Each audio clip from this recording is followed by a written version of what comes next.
आइए दोस्त आइए, आइए दोस्त आइए। अब हम अपनी चर्चाओं को आगे बढ़ाते हैं।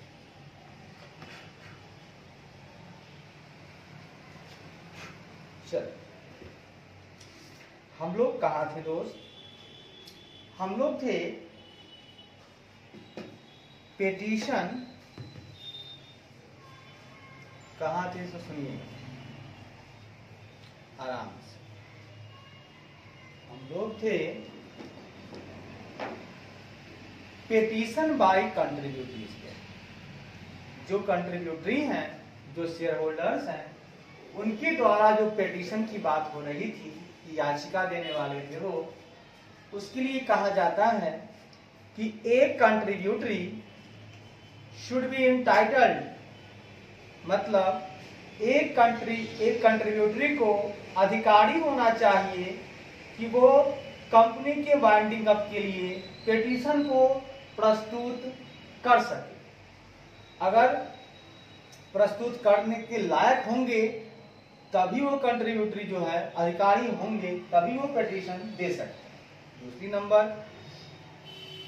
वैसे शेयर जिसके संदर्भ में वह कंट्रीब्यूटरी है, अगर वह शेयर का होल्डर है तभी तो कंट्रीब्यूटरी है, तो या तो उसको ओरिजिनली अलॉट किया गया है शेयर, या उसने होल्ड करके रखा है। अभी अभी अलॉट किया गया है, वास्तव में उसी को होल्ड किया गया है। ओरिजिनल वही है शुरू से। ओरिजिनली का मतलब या तो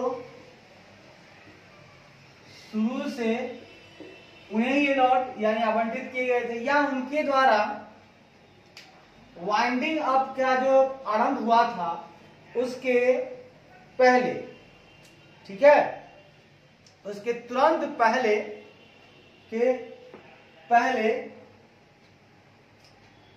आरंभ के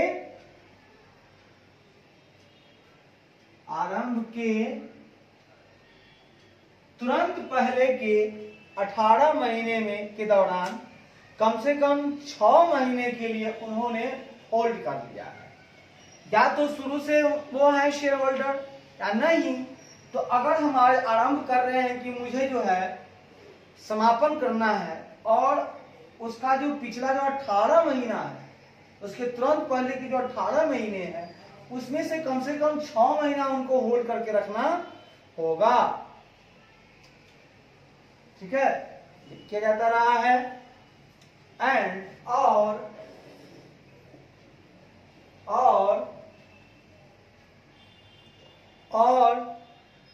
उनके नाम से रजिस्टर्ड हो,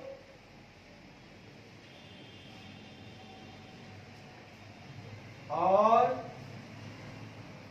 उसके नाम से रजिस्टर्ड होना चाहिए, उसका नाम का रजिस्ट्रेशन होना चाहिए, या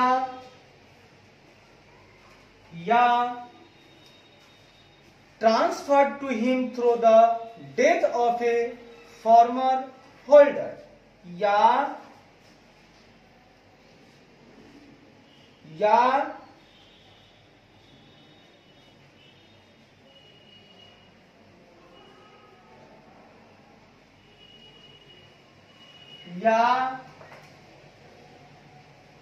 शेयर उन्हें ट्रांसफर किया गया हो, वो भी पूर्वधारक के मरने के कारण। अगर कोई प्रीवियस होल्डर यानी कि फॉर्मर होल्डर था, पूर्वधारक का मतलब फॉर्मर होल्डर, ऐ दोस्त, अगर कोई फॉर्मर होल्डर डेथ कर गया है तो उसके कारण अब उनकी जगह पे किसी एक को चाहिए आना, तो यही जो कंट्रीब्यूटरी है वो आ गए हैं और उनको ट्रांसफर कर दिया गया है। तो इस तरह का बात होगा तो ये लोग पेटिशन दे सकते हैं। वाह दोस्त वाह। कंट्रीब्यूटरी पेटिशन को कंट्रीब्यूटरी निम्नलिखित पॉइंट्स को इग्नोर करते हुए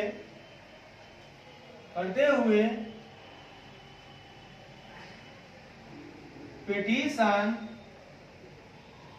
फाइल कर सकते हैं। ऐ दोस्त, जो हमारे कंट्रीब्यूटरी हैं, ये तो उनके लिए है, उनके कुछ फायदे बताएं हमने, उनके पास कुछ एबिलिटी होनी चाहिए।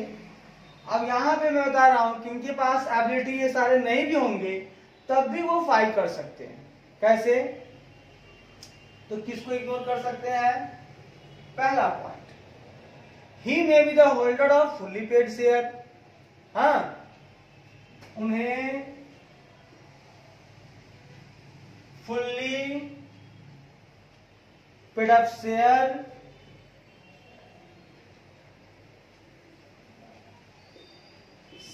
का होल्डर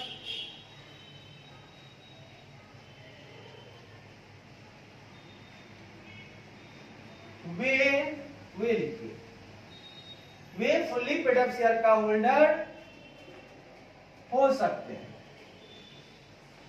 कोई जरूरत नहीं है कि वो फुल्ली पेड अप शेयर का होल्डर हो तभी पेटिशन कर सकते हैं। अच्छी बात है। दूसरा नंबर, कंपनी के पास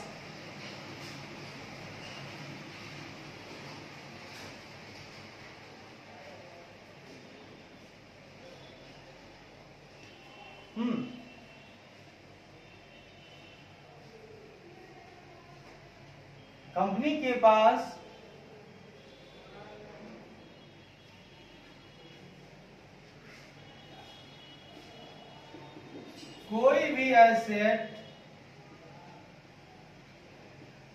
नहीं हो सकता। ठीक है, अगर कंपनी के पास कोई एसेट नहीं है, कोई प्रॉब्लम नहीं है। अगर नहीं है तब भी उसके जो कंट्रीब्यूटरी हैं वो क्या कर सकते हैं?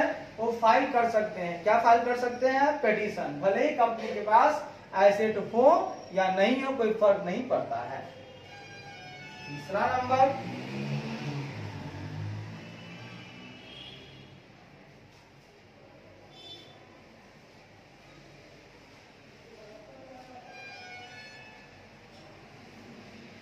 कंपनी के पास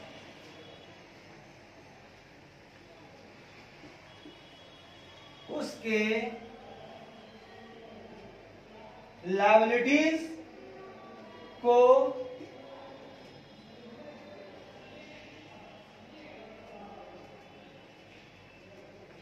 सेटिस्फैक्शन करने के बाद या लायबिलिटीज को सेटिस्फाइड करने के बाद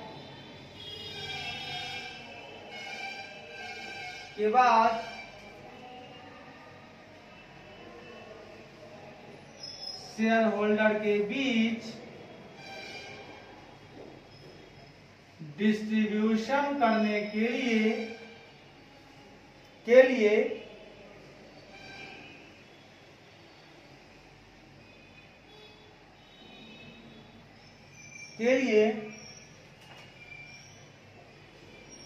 कोई भी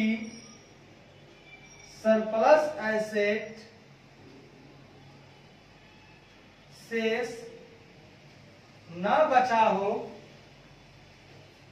हाँ, तब भी अगर ऐसी कंडीशंस हैं कि कंपनी के पास कोई भी सरप्लस एसेट अब नहीं बच रहा है, उन्होंने सारी संपत्ति सेटिस्फाइड करने में ही लगा दिया लायबिलिटीज को, फिर भी उनके शेयर होल्डर्स जो हैं वो क्या कर सकते हैं? उनकी कंट्रीब्यूटरी क्या कर सकते हैं?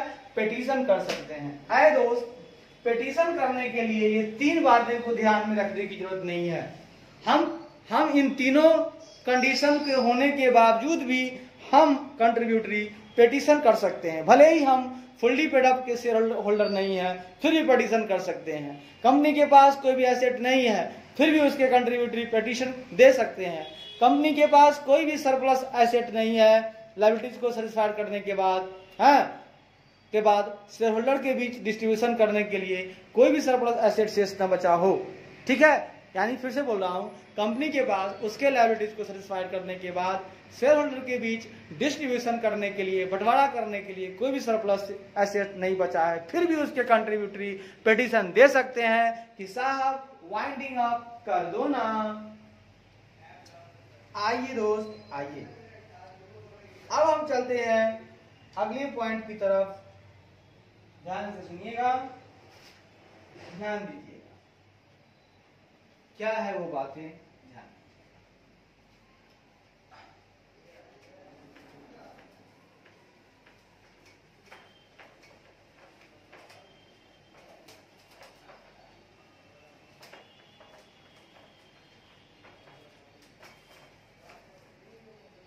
आइए दोस्त, आइए अब है पिटीशन बाई रजिस्ट्रार।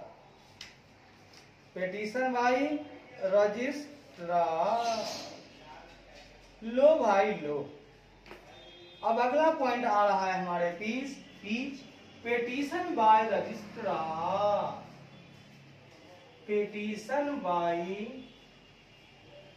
रजिस्ट्रार मतलब रजिस्ट्रार के द्वारा याचिका कब दिया जा सकता है कि कंपनी को वाइंडिंग अप करना है। तो सुनिए सर, रजिस्ट्रार को अधिकारी होना चाहिए, है ना, अंडर सेक्शन मतलब कि सेक्शन 271 के अंतर्गत। सुनिएगा दोस्त, सेक्शन 271 के अंतर्गत रजिस्ट्रार को अधिकारी यानी इंटाइटल, रजिस्ट्रार को अधिकारी होना चाहिए कि वह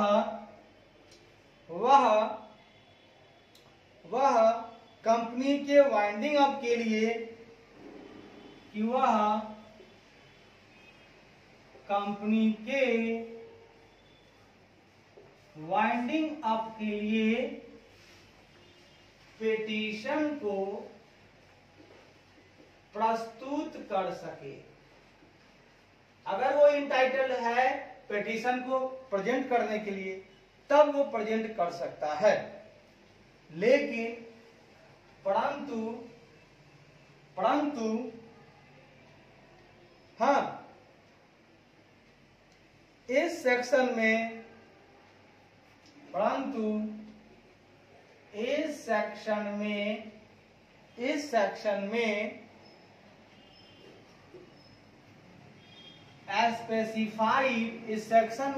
स्पेसिफाइड ग्राउंड को छोड़कर, अगर इस सेक्शन में ग्राउंड स्पेसिफाइड है कि इस ग्राउंड को होना जरूरी है तभी वो पिटीशन कर सकता है, तो इन बातों को ध्यान से हटा दो, हमको उस पर ध्यान नहीं देना है। हाँ, जो ग्राउंड दिया हुआ है उन पर ध्यान नहीं देना है, हमको सिर्फ ये ध्यान देना है कि रजिस्ट्रार को इंटाइटल होना चाहिए कि वो ऐसा कर सके, वो वाइंडिंग अप के लिए पिटीशन को प्रेजेंट कर सके। लो भैया लो,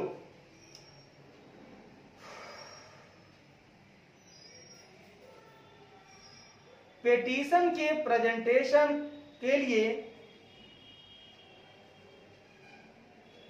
सुनिएगा, रजिस्ट्रार को, दूसरा पॉइंट, रजिस्ट्रार को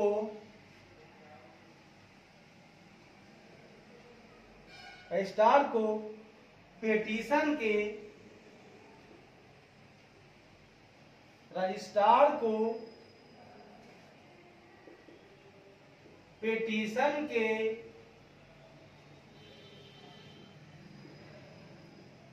प्रेजेंटेशन के लिए, रिप्रेजेंटेशन नहीं सर, मतलब प्रस्तुति के लिए, पिटीशन के प्रेजेंटेशन के लिए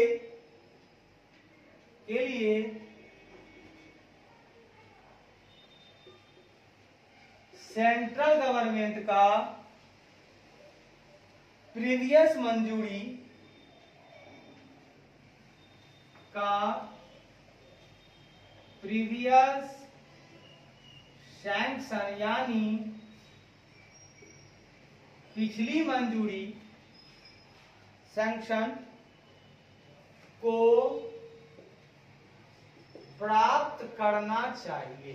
लो भैया लो, ये क्या कह दिया? ए रजिस्ट्रार, यदि आपको पिटीशन देना चाहते हैं वाइंडिंग अप के लिए, है ना, और उस पिटीशन को प्रेजेंट करना चाहते हो, तो आपको सेंट्रल गवर्नमेंट का, है ना, सबसे सेंट्रल गवर्नमेंट का पहले आपको मंजूरी प्राप्त करना होगा। हाँ ठीक है, पहले आप क्या करो, सेंट्रल गवर्नमेंट से मंजूरी लो कि ऐसा वो कह दे कि हाँ भाई जाओ तुम पिटीशन प्रेजेंट कर सकते हो, तभी तुम पिटीशन को प्रेजेंट कर सकते हो, अदरवाइज नहीं कर सकते हो दोस्त।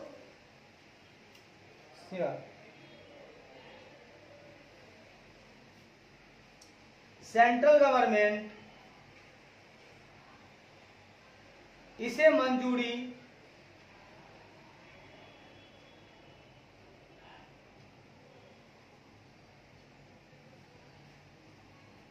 सेंट्रल गवर्नमेंट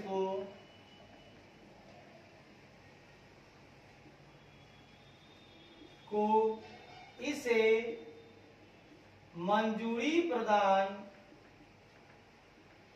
नहीं करना चाहिए, मतलब सैंक्शन उसको नहीं देना चाहिए, हाँ, जब तक कि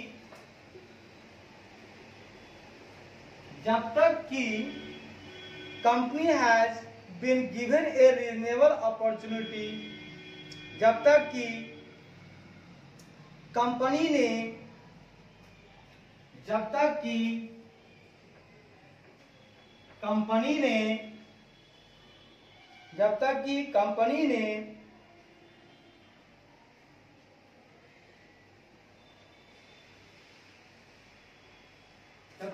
कंपनी ने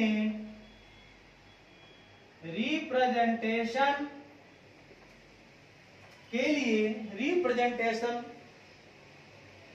लिए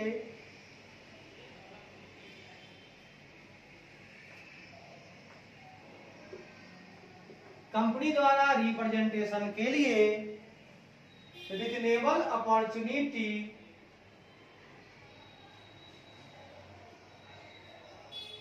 मतलब उचित अवसर, तय कंपनी द्वारा रिप्रेजेंटेशन के लिए उचित अवसर उसे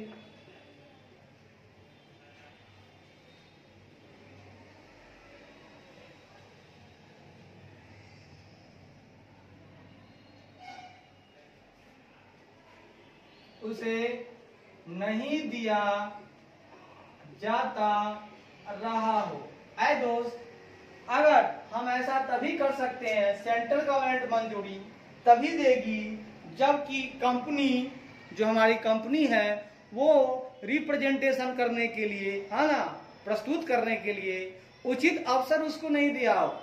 अगर वो अवसर देता है, अपॉर्चुनिटी देता है कि आप रिप्रेजेंट करो, तभी जाकर के सेंट्रल गवर्नमेंट मंजूरी देगा। यानी रजिस्ट्रार को पिटीशन देना है तो पहले कंपनी द्वारा उसको चाहिए मंजूरी, अपॉर्चुनिटी, जब वो अपॉर्चुनिटी दे देगा फिर उसको सेंट्रल गवर्नमेंट से प्रीवियस सैंक्शन लेना होगा दोस्त। ठीक है, प्रीवियस सैंक्शन लेना होगा दोस्त।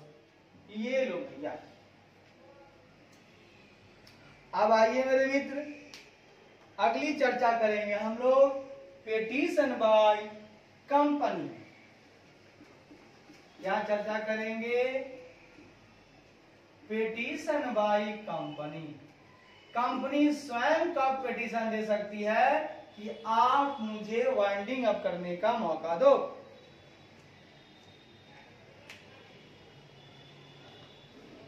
कहता है petition presented by the company for binding up before the tribunal should be admitted.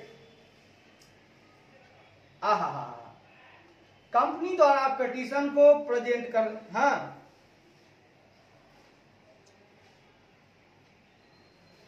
Winding up के लिए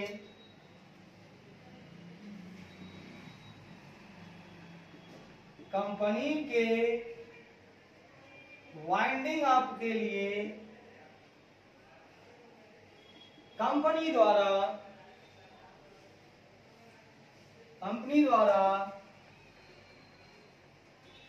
एक पिटीशन प्रेजेंट करने के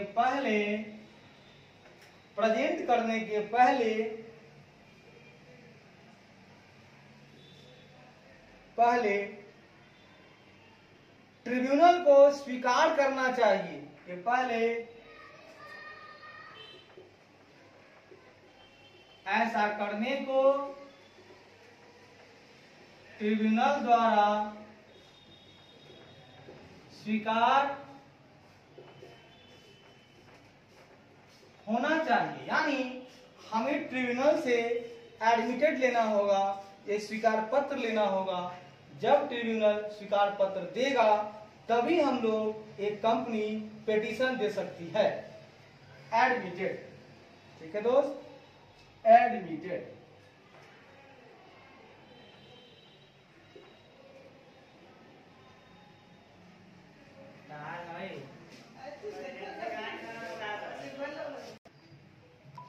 आइए दोस्त, आइए, तो हमने क्या कह दिया जरा सुनिएगा, गौर से फरमाइए। हमने क्या कहा, ट्रिब्यूनल का आपको एडमिटेड लेना होगा, मतलब ट्रिब्यूनल को अगर स्वीकार करता है ऐसा करने के लिए कि हाँ कंपनी तू जा पिटीशन प्रेजेंट कर ले, तभी आप पिटीशन प्रेजेंट कर सकते हैं। ओनली, सिर्फ, हाँ, ओनली मतलब सिर्फ अगर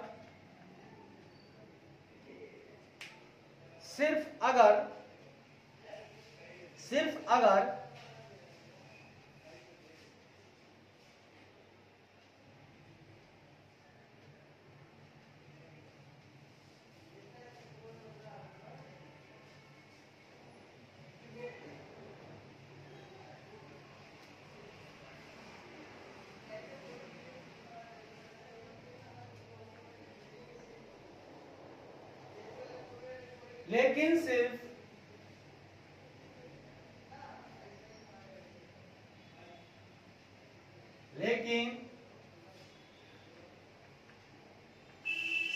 तभी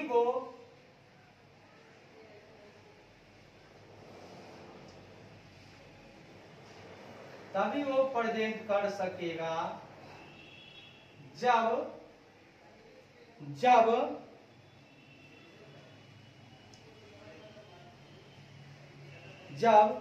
स्टेटमेंट ऑफ अफेयर्स के साथ जब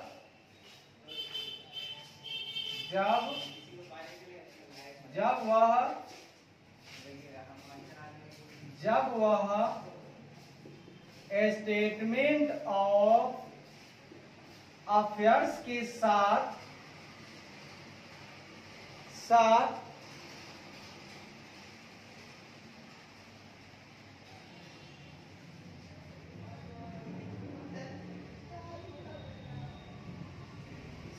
जाएगा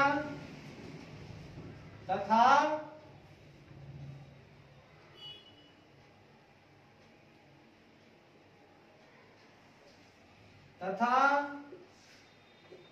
जैसा कि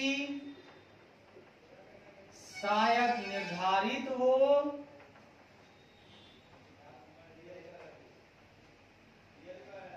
उसी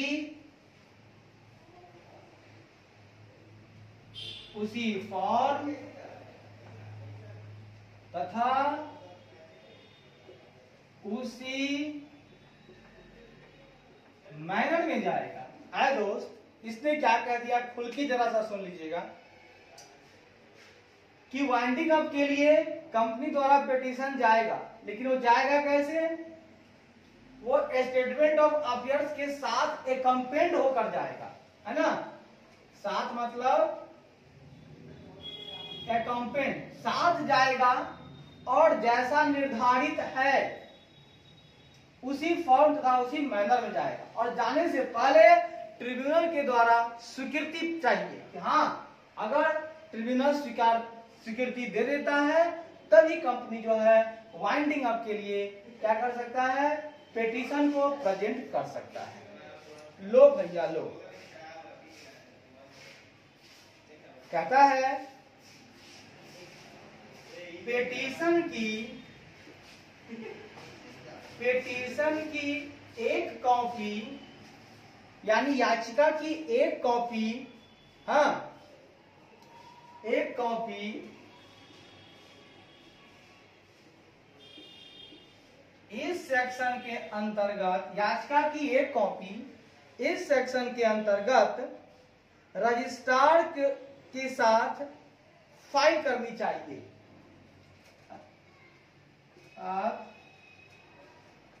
रजिस्ट्रार को भी फाइल करनी चाहिए, मतलब एक पिटीशन हमको, पिटीशन का एक कॉपी रजिस्ट्रार को भी हम देंगे।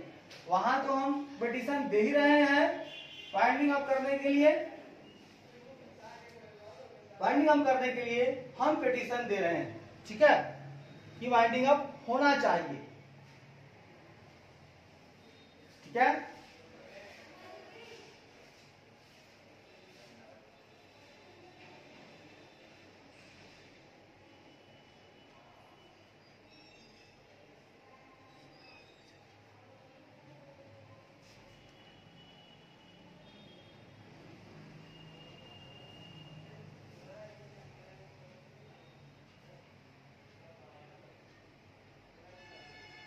ये जो पिटीशन वाइंडिंग अप का है, ये हम किसको देते हैं, ट्रिब्यूनल को। याद रखिएगा, ये जो पिटीशन किसको दिया जाता है, ये सारा पिटीशन हम पहले पढ़ा चुके हैं, पिटीशन हमको ट्रिब्यूनल को देना है कि सर मैं अपना वाइंडिंग अप करना चाहता हूं। उसके पहले ये सारे काम करना होगा आपको। रजिस्ट्रार भी दे सकता है पिटीशन, कंपनी दे सकता है पिटीशन।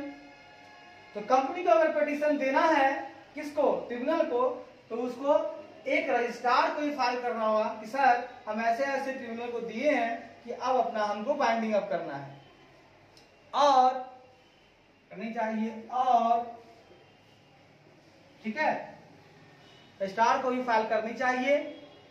और रजिस्ट्रार को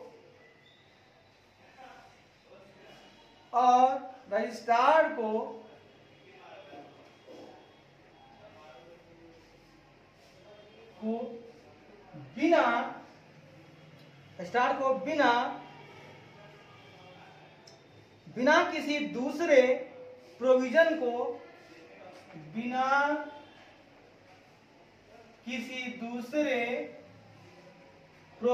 को प्रीजुडाइस मतलब हानि, प्रीजुडाइस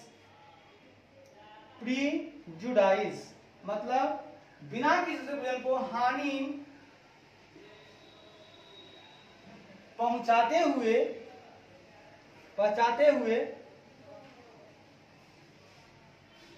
अपनी व्यूज को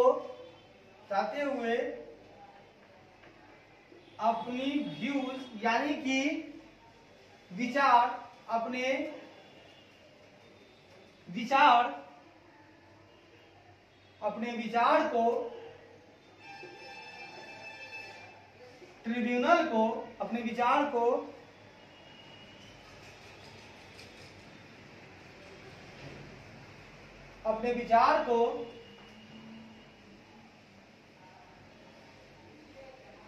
अपने व्यूज को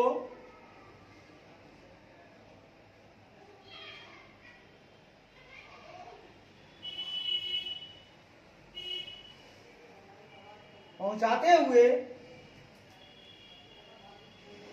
विचार को पिटीशन के रिसिप्ट होने के, उस पिटीशन को रिसिप्ट होने के 60 दिनों के भीतर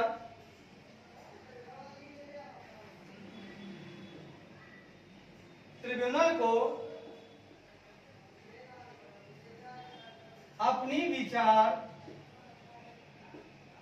प्रस्तुत करना चाहिए। ऐ दोस्त,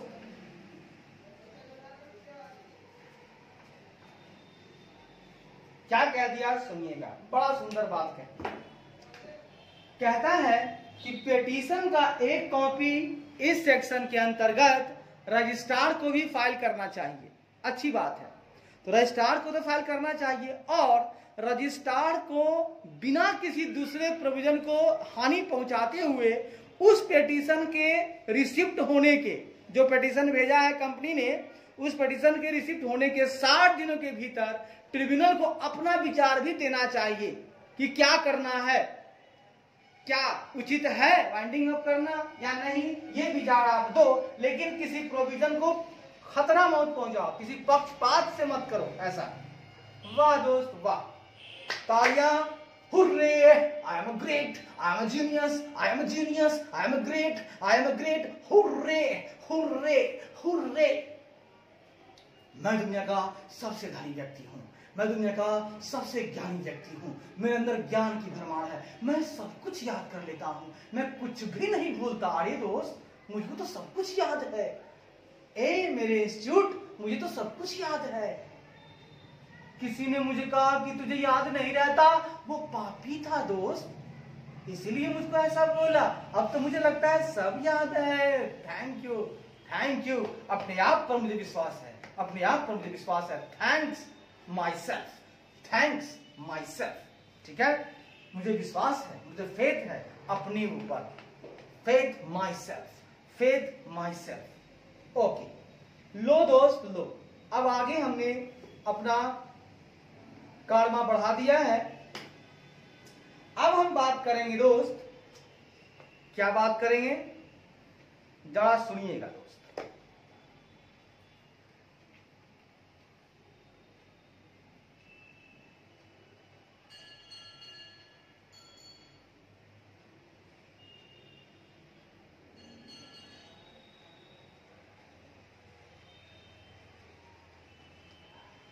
सुनिएगा दोस्त, अब हम चर्चा को आगे बढ़ाते हैं दोस्त। अब नाम देते हैं, ये तो पिटीशन दूसरे के द्वारा हो गया, लेकिन अब हम कहना चाहते हैं कि हम वॉलेंट्री लिक्विडेशन भी कर सकते हैं, मतलब वाइंडिंग अप का पिटीशन दे सकते हैं। लीजिए अब उसको समझते हैं। Voluntary winding up, 5 number point कहता है वॉलंटरी वाइंडिंग अप, मतलब स्वैच्छिक समापन। अपनी इच्छा से हम आज समापन की बात कर रहे हैं। कहता है, एक्सक्यूज मी,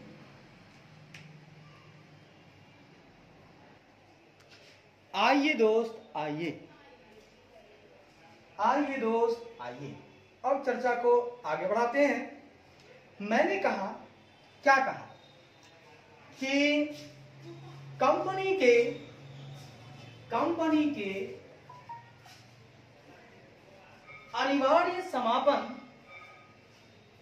कंपनी के अनिवार्य समापन यानी कंपल्सरी वाइंडिंग अप। क्या बात कर रहे हैं हम आपसे, कंपल्सरी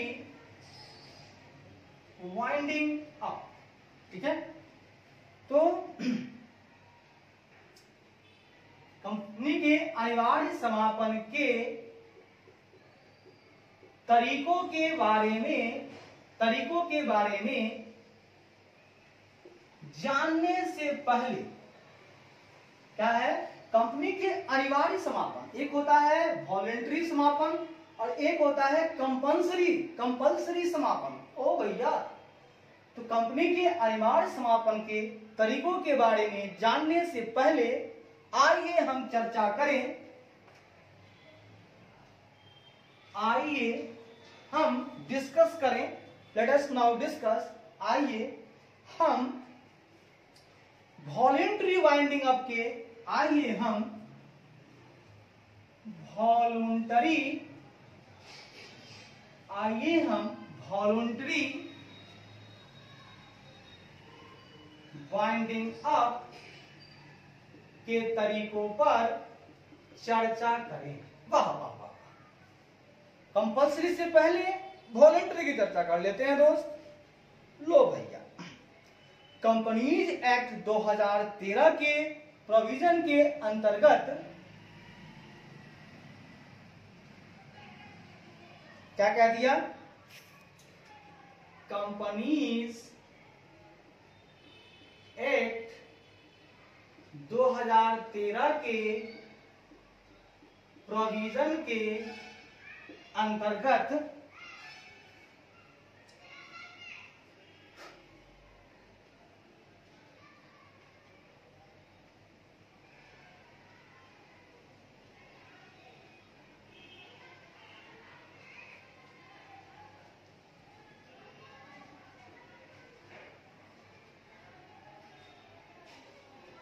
के अंतर्गत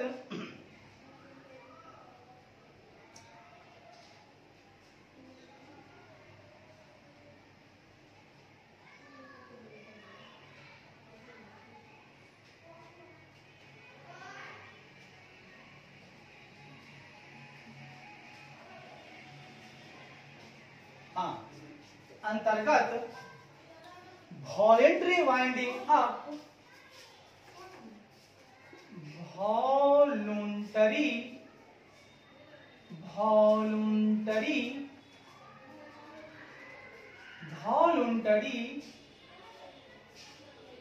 बाइंडिंग अप से संबंधित provision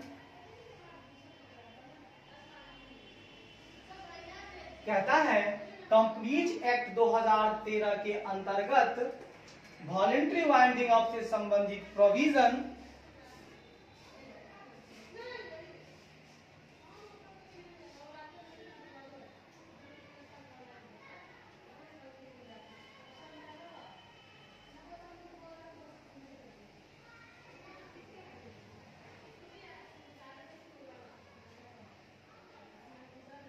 Provisional under Companies Act 2013 relating to voluntary winding up stand omitted, छोड़ दिया गया है।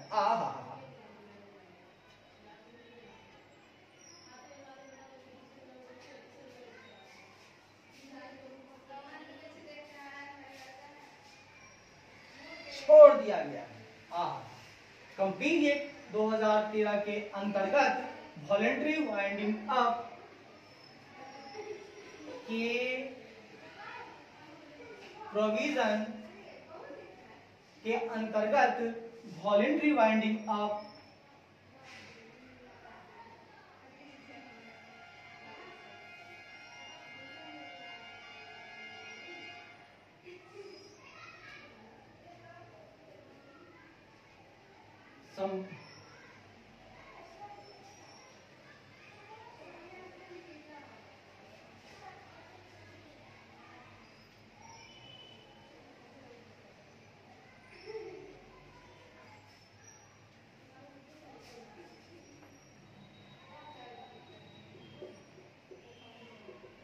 के संबंध को छोड़ दिया गया है। मतलब पहले क्या था कि जो कंपनी एक्ट 2013 का जो प्रोविजन है उसमें ये लिखा हुआ था कि भाई वॉलंटरी वाइंडिंग अप करना है तो आपको ये मानना होगा, लेकिन अब क्या कर दिया कि कंपनी एक्ट 2013 का जो प्रोविजन है अब इनको वॉलंटरी वाइंडिंग अप के संबंध को छोड़ रहा है, वहां पे आपको नहीं मिलेगा। कारण क्या है? कारण यह है कि कारण है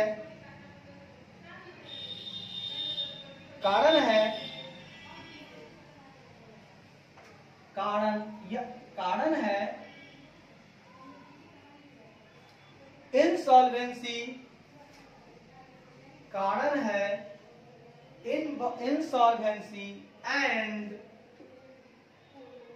बैंकरप्सी कोड 2016 के सेक्शन 255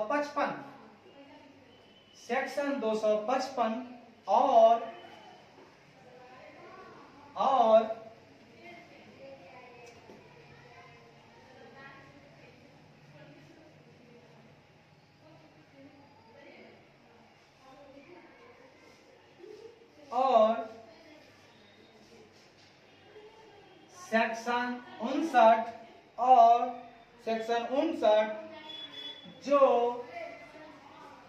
सेक्शन 59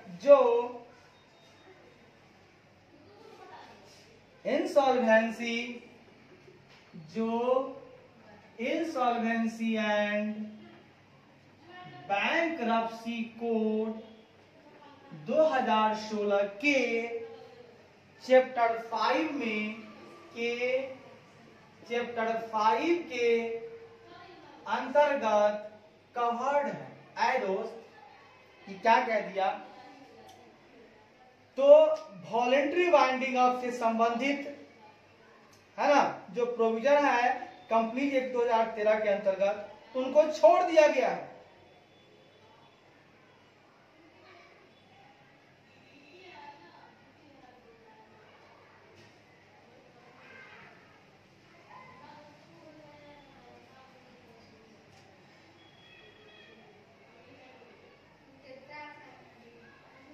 कहता है वॉलेंट्री वाइंडिंग अप से संबंधित प्रोविजन, वॉलेंट्री वाइंडिंग अप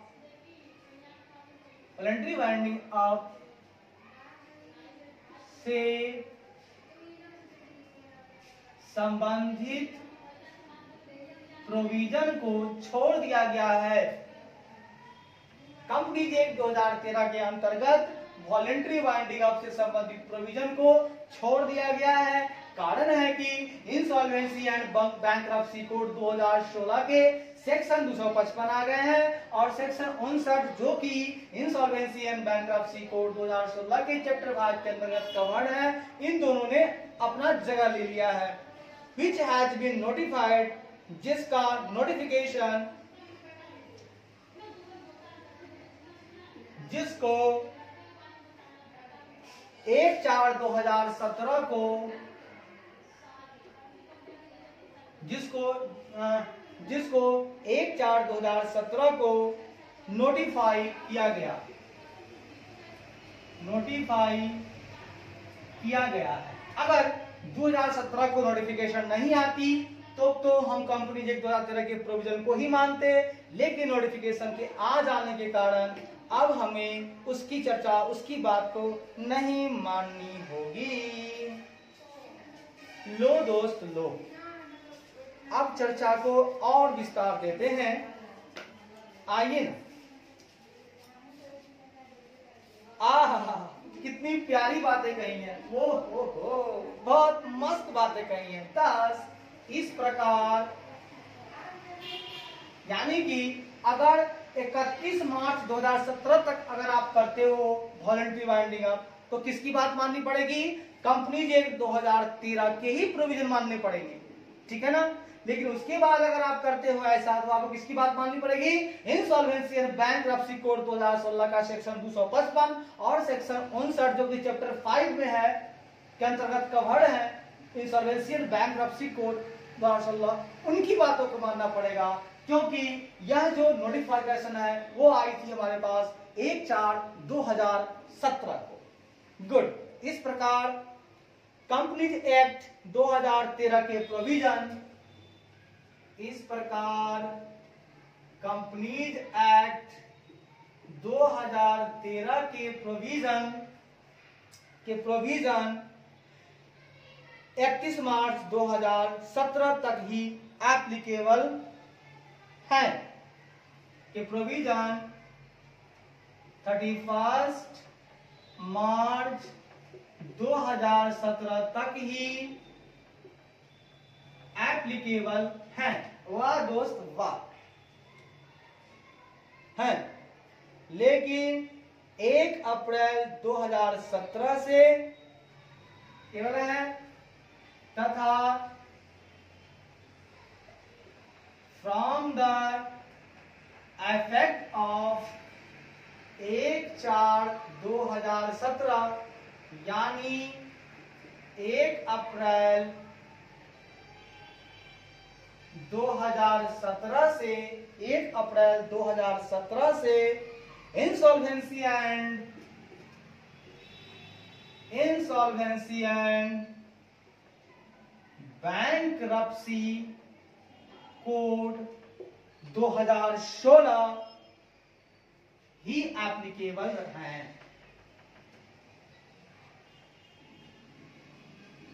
ही एप्लीकेबल रहेंगे। अगर आप 2017 के बाद बाइंडिंग अप करते हैं तो आपको किसकी बात माननी पड़ेगी? उसी नोटिफिकेशन की, जिस नोटिफिकेशन को दिया गया था 1 अप्रैल 2017 को। कौन सा नियम है, किसकी बात माननी पड़ेगी? Insolvency and bankruptcy code 2016। Insolvency and bankruptcy code 2016। Insolvency and bankruptcy code 2016। Insolvency and bankruptcy code 2016। लो भैया लो, अब चर्चा को आगे बढ़ाते हैं कि आखिर क्या क्या प्रोविजन है उनके, किनके प्रोविजन। अब चर्चा हम करेंगे प्रोविजन एक नहीं होता है, provisions of insolvency and bankruptcy.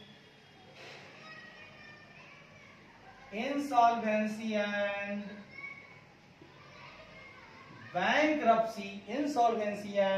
Bankruptcy code 2016। लो भैया लो, अब हम आपसे चर्चा करेंगे कुछ प्रोविजंस की। किसकी provisions? Insolvency and bankruptcy code 2016 के प्रोविजंस। लो भैया लो, पॉइंट नंबर 1 आ गया आपके पास, हंसते गाते मुस्कुराते। लो भैया, ये क्या कहता है? कहता है एक कॉर्पोरेट पर्सन, हाँ, जो इरादा रखते हैं, हाँ, अपने आप को, बहुत सुंदर, बहुत सुंदर। ये कहता है एक कॉर्पोरेट पर्सन जो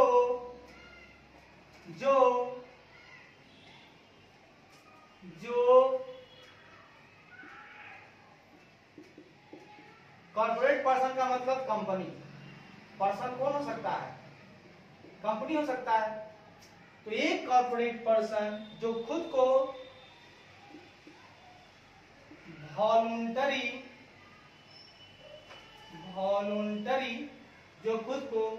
वॉलंटरी लिक्विडेट यानी स्वैच्छिक समापन का इरादा, मतलब इंटेंड, इरादा रखता है। अरे भैया, इसने क्या कह दिया? एक कॉर्पोरेट पर्सन जो खुद को वॉलंटरी लिक्विडेट यानी स्वैच्छिक समापन करने का इरादा रखता है और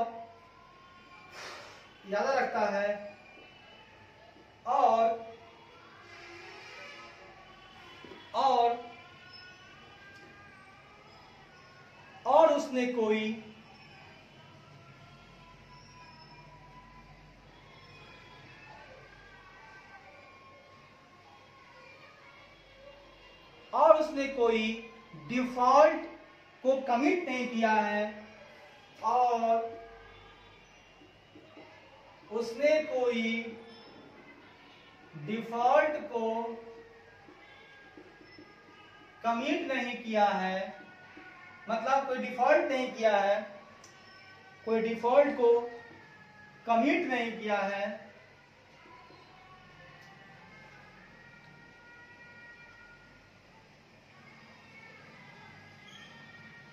डिफॉल्ट को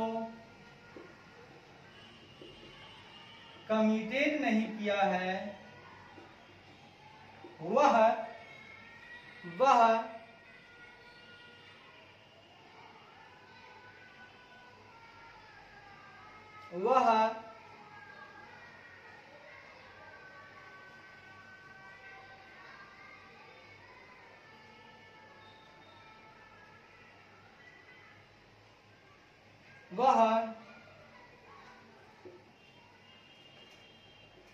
chapter 5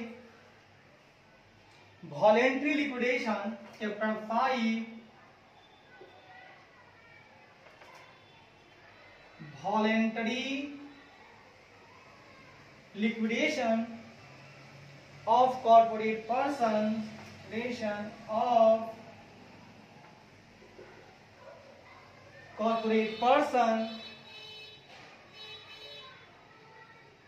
persons of the Insolvency and Bankruptcy Code, Insolvency and Bankruptcy Code 2016 के प्रोविजन 16 के प्रोविजन के अंतर्गत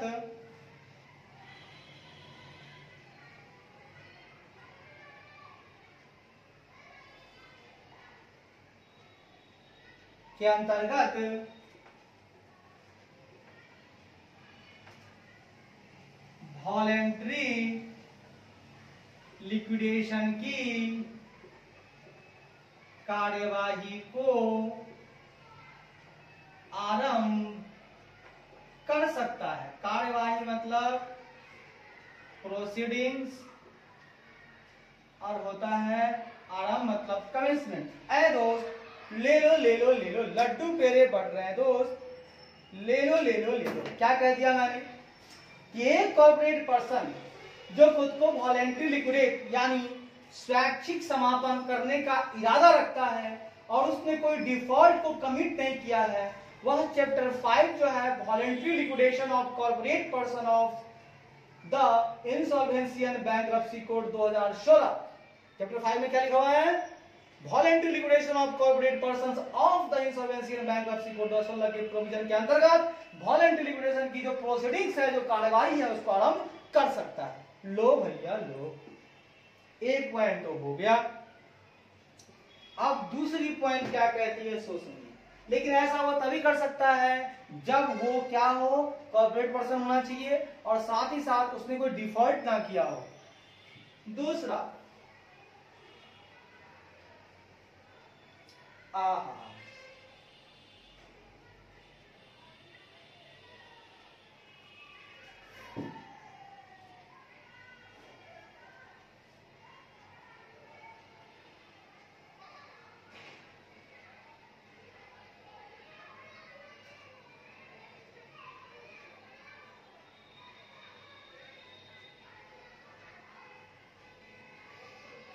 कॉर्पोरेट पर्सन को, दूसरा नंबर,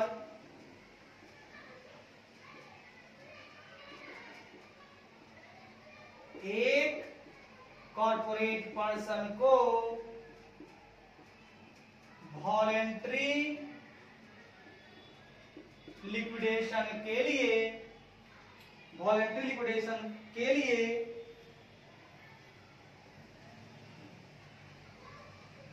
बोर्ड द्वारा स्पेसिफाइड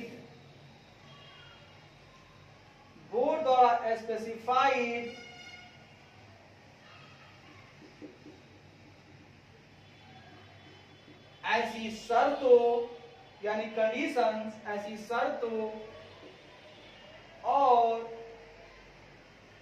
प्रोसीजरल मतलब कार्यवाही, और नहीं प्रोसीजरल मतलब जो प्रोसीजर होता है, और प्रोसीजरल रिक्वायरमेंट्स को पूरा करना होगा। ऐ दोस्त, इसने क्या कह दिया, दूसरा पॉइंट, कि आप वॉलेंट्री लिक्विडेशन तो कर सकते हो एज कॉर्पोरेट पर्सन, लेकिन तुमको कुछ शर्तों को मानना होगा, पूरा करना होगा। वो शर्त कौन देगा? हमारा बोर्ड के द्वारा स्पेसिफाइड जो भी कंडीशंस होंगे, जो भी प्रोसीजरल रिक्वायरमेंट्स होंगे, है ना, जो भी प्रोसीजरल रिक्वायरमेंट, ठीक है, मतलब प्रक्रिया से संबंधित, प्रक्रिया की आवश्यकताएं, प्रोसीजर के लिए जो जो चीज चाहिए ना वो, और जो कुछ कंडीशन अगर देता है बोर्ड वो, अगर ये आप मानते हो तभी आप ऐसा कर सकते हो। अदरवाइज ना बाबा ना, अरे ना बाबा ना, नहीं करना तुम वॉलेंट्री लिक्विडेशन। अरे वॉलेंट्री लिक्विडेशन करना है तो इंसॉल्वेंसी एंड बैंकरप्सी कोड 2016 को मानना होगा 1 अप्रैल 2017 के बाद, और उसके पहले कंपनी एक्ट 2013 का प्रोविजन मानना होगा भैया, मानना होगा। फिर दूसरा, बोर्ड के द्वारा प्रोसीजरल रिक्वायरमेंट और जो भी है कंडीशन, अगर वो आप पूरा करते हो तो कर सकते हो voluntary liquidation. A corporate person सुन लो जरा, ए कॉर्पोरेट पर्सन सुन लो जरा। आइए साहब आइए, तीसरा पॉइंट क्या कह दिया, जरा सुन लीजिएगा गौर से।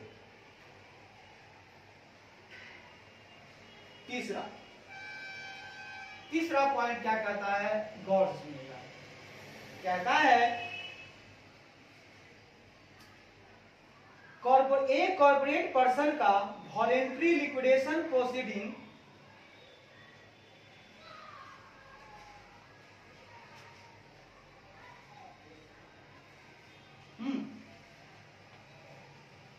एक कॉर्पोरेट पर्सन, एक कॉर्पोरेट पर्सन जो कि कंपनी की तरह रजिस्टर्ड है, उन्हें वॉलेंट्री लिक्विडेशन प्रोसीडिंग के लिए, उन्हें वॉलेंट्री लिक्विडेशन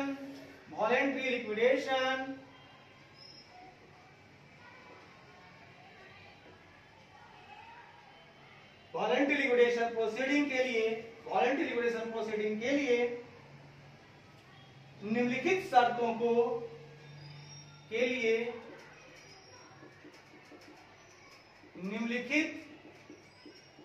शर्तों को पूरा करना होगा, जिनके नाम हैं। क्या क्या नाम है शर्त का? शर्त उनके पास है ए, शर्त बी और शर्त सी। 3 शर्त उनको मानने पड़ेंगे। लो भैया लो, तीनों शर्त बता देता हूं। तीनों शर्त बता दूंगा तो खुश हो जाओगे ना? हाँ सर, क्यों नहीं खुश हो जाऊंगा, आप मुझको बहुत चाहती हो सर। सर पढ़ना कितना आसान है सर। सर मैं पढ़ना नहीं चाहता था सर, अब पढ़ना अच्छा लगता है सर। सर बहुत अच्छा है सर, इजी है सर। सर समय तो देना होगा सर, बिना समय दिए क्या मिलता है सर?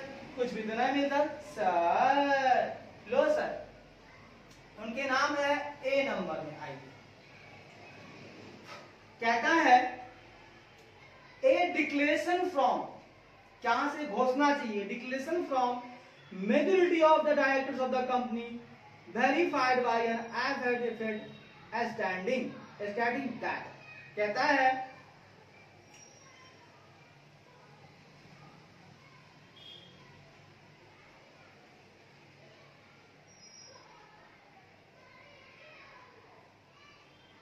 कंपनी के मेजोरिटी मतलब अधिकांश डायरेक्टर, निदेशक, कंपनी के मेजोरिटी ऑफ डायरेक्टर्स मतलब अधिकांश निदेशक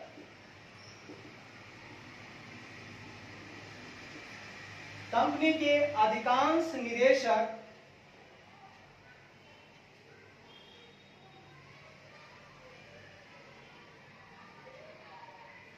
से एक डिक्लेरेशन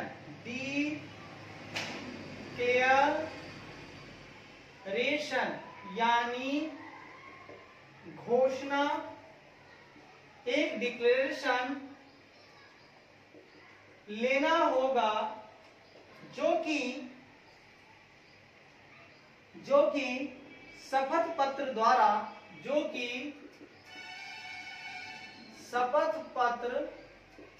द्वारा सत्यापित होगा। हाँ होगा, और वह यह कहते हुए होगा कि, सुनिएगा, शपथ पत्र लेना होगा, है ना, वेरीफाइड मतलब सत्यापित, और एफिडेविट लेना होगा उनसे, किनसे, कंपनी के मेजॉरिटी ऑफ डायरेक्टर से एक डिक्लेरेशन लेना होगा, एक शपथ पत्र लेना होगा, एक डिक्लेरेशन लेना होगा जो कि शपथ पत्र द्वारा सत्यापित होगा, और यह कहते हुए होगा, तो क्या कहेंगे, लो भैया लो, तो क्या कहेंगे सुनिए, तो 2 पॉइंट कहेंगे, इसके आगे लिख रहा हूं, ए नहीं लिख रहा हूं, ए का पहला पॉइंट आगे लिखूंगा, यही आगे लिखूंगा, पहला पॉइंट सुनिएगा। वो क्या कह रहे हैं सुनिएगा,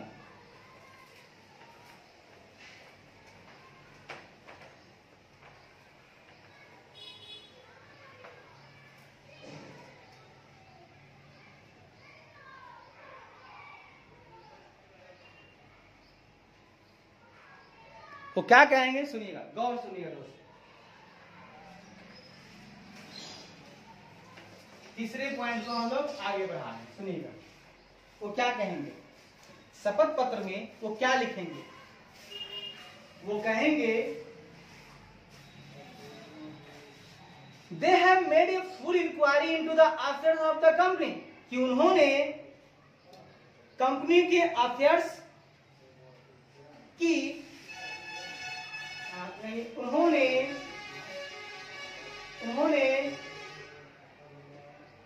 कंपनी के अफेयर्स में, मतलब कंपनी के मामले में, अफेयर्स में फुल इंक्वायरी की है, कंपनी के अफेयर्स में फुल इंक्वायरी की है। फुल इंक्वायरी मतलब पूरी जांच पड़ताल की है। ऐ दोस्त, फुल इंक्वायरी की है मतलब पूरी जांच पड़ताल की है, और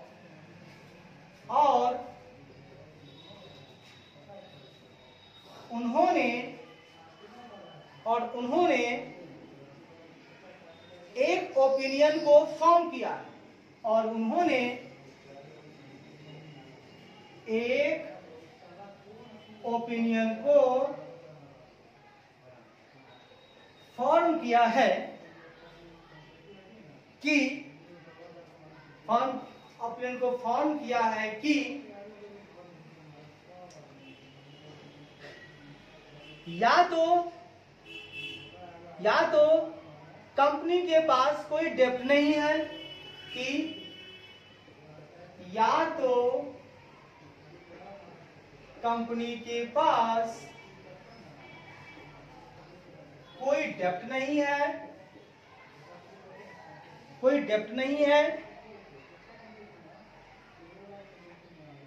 या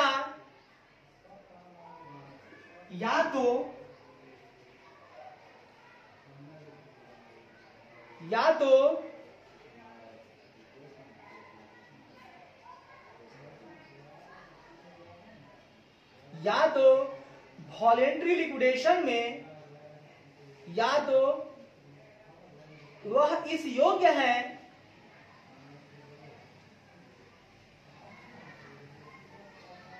या तो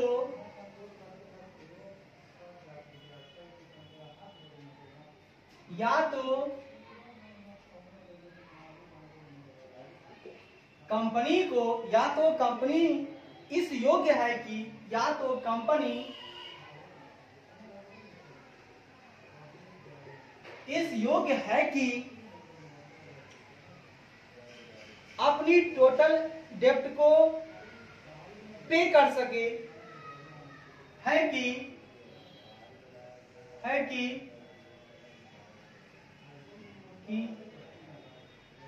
वह अपनी टोटल डेब्ट को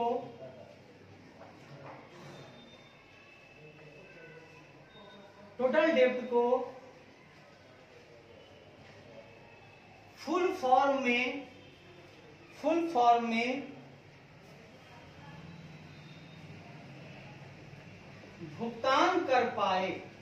में भुगतान कर पाए, या तो ओपिनियन एक फॉर्म किया है, या तो कंपनी के पास कोई डेब्ट नहीं है, और नहीं तो कंपनी इस योग्य है कि वह अपनी टोटल डेब्ट को फुल फॉर्म में भुगतान कर पाए।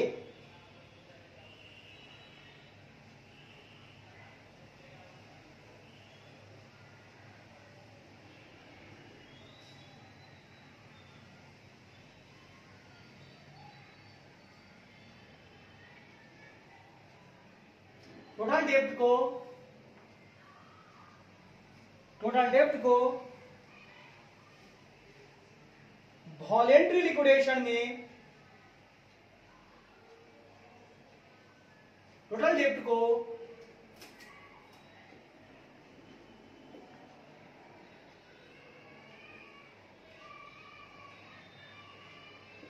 वॉलेंट्री लिक्विडेशन में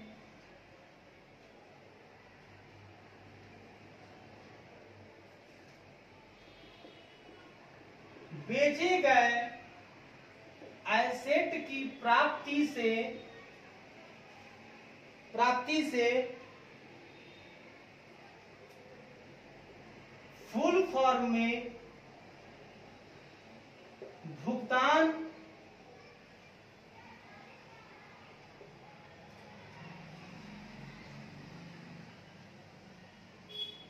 कर पाए। लो भैया लो, वो क्या लिखिएगा डायरेक्टर, सारा डायरेक्टर मिल जाएगा, एक डिक्लेरेशन देगा और बोलेगा कि साहब उन्होंने, मतलब सारे डायरेक्टर्स ने कंपनी के अफेयर्स में फुल इंक्वायरी, पूरी जांच पड़ताल की है और उन्होंने एक ओपिनियन को फॉर्म किया है कि या तो कंपनी के पास कोई डेब्ट नहीं है, या तो कंपनी इस योग्य है कि वह अपनी टोटल डेब्ट को वॉलेंट्री लिक्विडेशन में बेचे गए, मतलब वॉलेंट्री लिक्विडेशन है तो वॉलेंट्री लिक्विडेशन में बेचे गए एसेट की जो भी प्रोसीडिंग्स हुई है, प्राप्ति हुई है, उसे फुल फॉर्म को में भुगतान कर पाएगा। मतलब टोटल डेब्ट का जितना भी है, जितना भी फुल अमाउंट है, उसको वह एसेट को बेचकर दे सकता है। ऐसा अगर वो बोलता है तभी वो वॉलेंट्री लिक्विडेशन कर सकता है। ऐसा नहीं कि आप लिक्विडेशन कर गए और डेब्ट वाला को आप पैसा देने रहे, वो बेचारा रो रहा है, हाँ, और आप लिक्विडेशन करके भाग गए। आप नहीं भाग सकते हैं। आप वॉलेंट्री लिक्विडेशन अगर करते हो, अगर आपके पास एसेट है काफी मात्रा में, उसको सेल करके ऐसा इतना मिल गया है कि आप अपना डेब्ट को पे कर सकते हो, तभी वॉलेंट्री लिक्विडेशन करोगे। और नहीं, अगर कोई डेब्ट नहीं है तो कर लो voluntary liquidation, no problem at all. वाह भाई वाह, क्या बात कह दी यार, फतेह की बात कह दी यार। लो भैया, एक पॉइंट तो हो गया। अब दूसरा पॉइंट क्या कहता है सुनिएगा। कहता है the company is not being liquidated to defraud any person. मतलब किसी पर्सन को धोखा देने के लिए कंपनी का परिसमापन नहीं किया जा रहा है। हाँ, दूसरा नंबर, उन्हें यह कहना होगा, उन्हें यह कहना है, ये भी कहेंगे कि साथ ही वे यह भी कहेंगे कि कंपनी के समापन का उद्देश्य कि किसी भी व्यक्ति को धोखा देने के लिए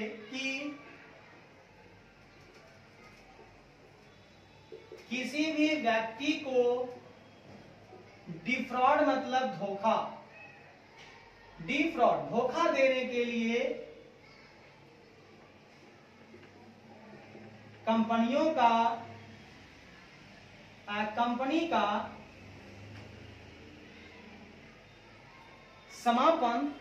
का समापन नहीं किया जा रहा है, नॉट बीइंग नहीं किया जा रहा, समापन नहीं किया जा रहा है।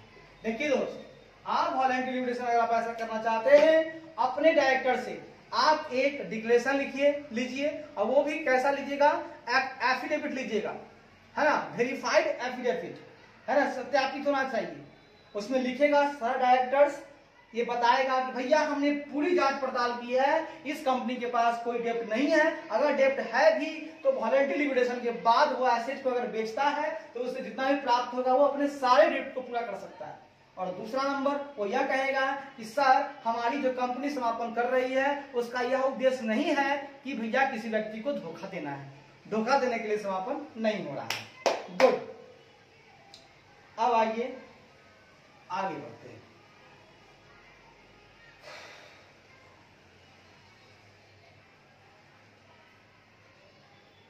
एक कंडीशन हो गया ए नंबर,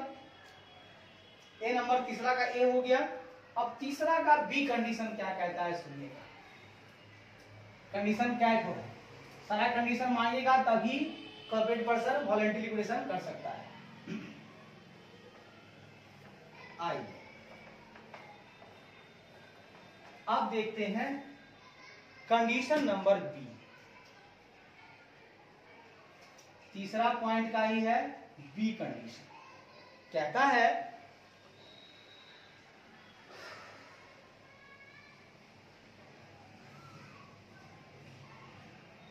जो डिक्लेरेशन होगा, जो आप डिक्लेरेशन दे रहे हो ना अंडर सब क्लॉज ए, अभी जो पढ़े हैं sub clause A, sub clause A के अंतर्गत दी गई डिक्लेरेशन के साथ, सुनिएगा, सब क्लॉज ए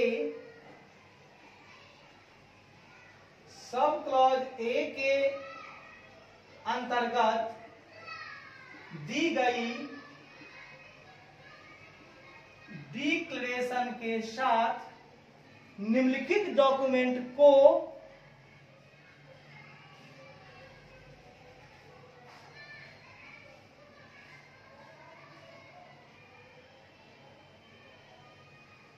के साथ निम्नलिखित डॉक्यूमेंट को भी शामिल किया जाएगा।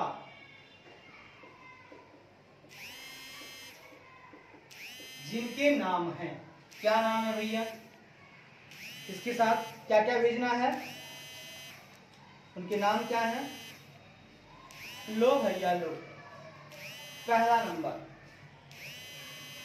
डिक्लेरेशन तो जाएगा ही, ठीक है।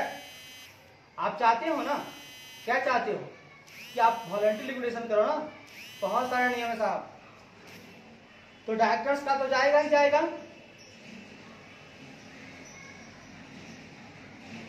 और ये सब कुछ कहां जाएगा, ट्रिब्यूनल के पास। कहां जाएगा याद रखिएगा, आप किसको दीजिएगा, ट्रिब्यूनल को।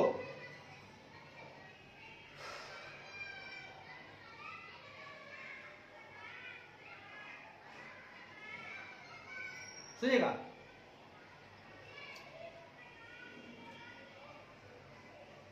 पिछले 2 सालों का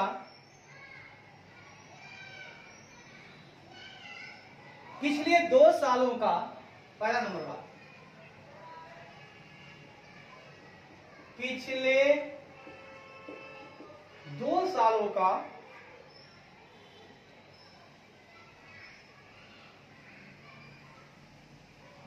सालों का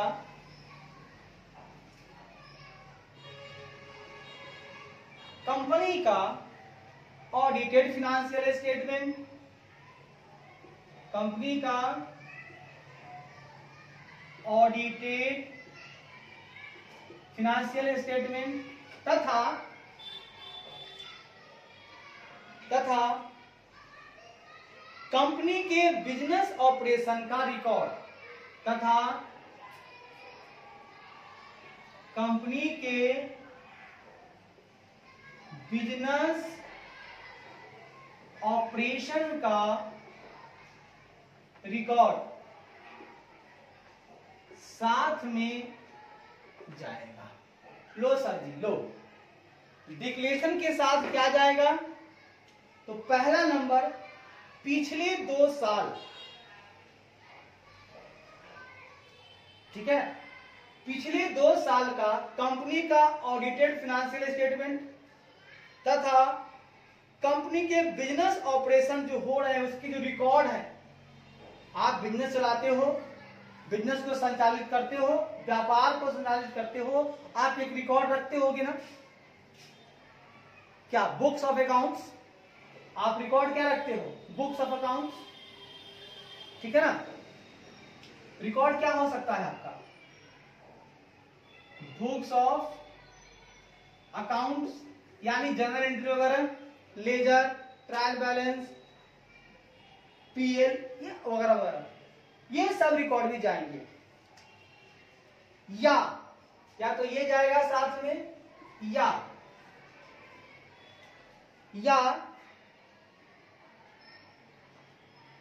2 इयर्स का,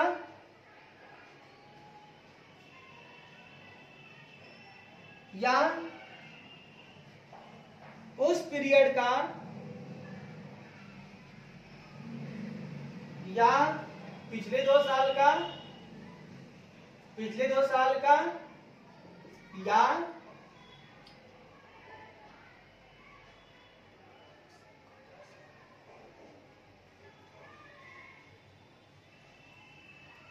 या उस पीरियड का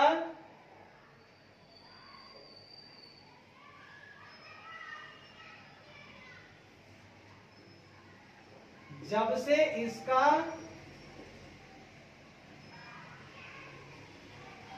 इनकॉर्पोरेशन हुआ।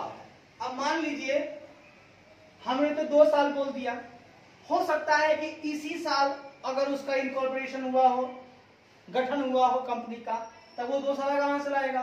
तो फिर उसी साल का ले लो या तो 2 साल का, और कंपनी अगर नई है और लिक्विडेट होना चाहती है तो उसी साल का क्या चाहिए मुझे? ऑडिटेड फिनेंशियल स्टेटमेंट चाहिए और कंपनी के बिजनेस ऑपरेशन का रिकॉर्ड चाहिए। ये दोनों अगर है मेरे पास तो उसके साथ जाएगा, डायरेक्टर्स के डिक्लेरेशन के साथ जाएगा। लो भैया लो, विच एवर इज लैटर, मतलब इसमें क्या नियम है? विच एवर इज लैटर, मतलब जो बाद में हो, मतलब बाद में जो हो, ठीक है। बाद में या तो अगर 10 साल का है तो 2 साल का लेंगे, और अभी हुआ है ये लेंगे। विच एवर इज लेटर, याद रखिएगा, जो बाद में हो। लो भैया लो, ये तो हो गया। दूसरा पॉइंट क्या कहता है सुनिए, कहता है कंपनी के एसेट के वैल्यूएशन का रिपोर्ट। अगर कोई हो, कंपनी के एसेट के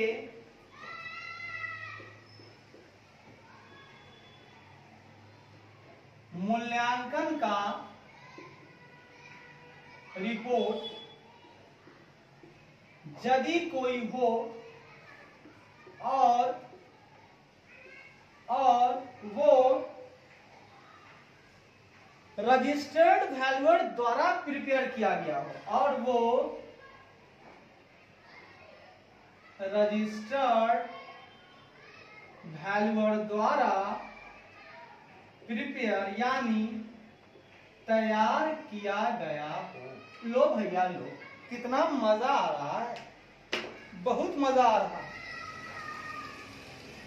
हमने क्या कह दिया कि आप चाहते हो क्या, आप एक रजिस्टर्ड मतलब कॉर्पोरेट पर्सन हो जो कंपनी की तरह रजिस्टर्ड हो, आप चाहते हो कि मेरा वॉलंटरी लिक्विडेशन हो, तो आपको एक शपथ पत्र, एक डिक्लेरेशन लेना होगा कंपनी के सभी डायरेक्टर से कि वो बताएंगे कि हमने पूरी जांच पड़ताल की है और मैंने पाया है कि कोई भी डेप्ट इनके पास नहीं है, और अगर कोई डेप्ट है भी तो वो वॉलंटरी लिक्विडेशन के बाद एसेट के बाद बचे हुए एसेट को बेचकर उन सारे डेप्ट को पूरा कर पाएंगे।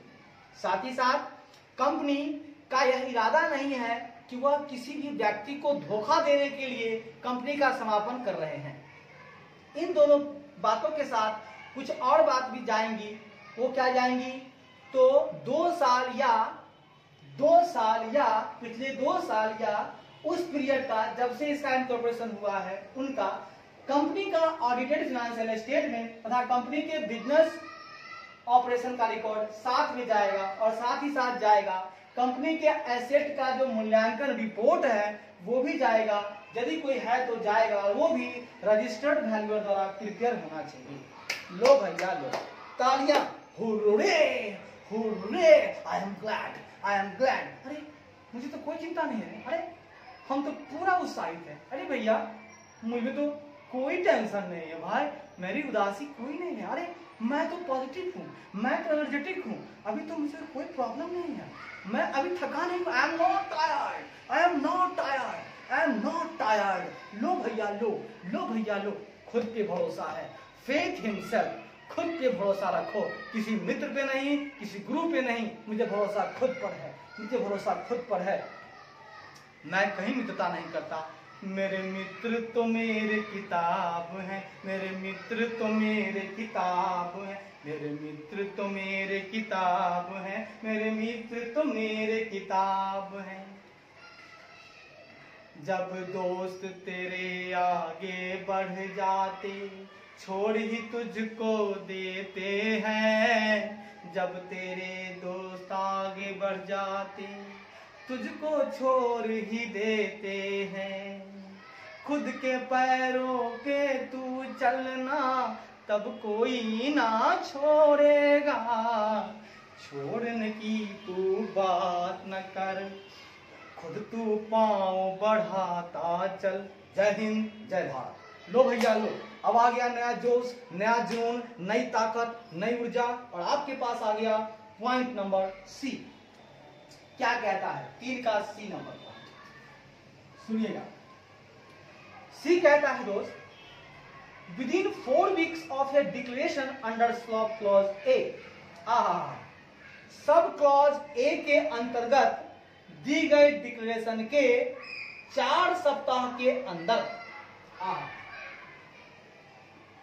सब क्लॉज ए के अंतर्गत दी गई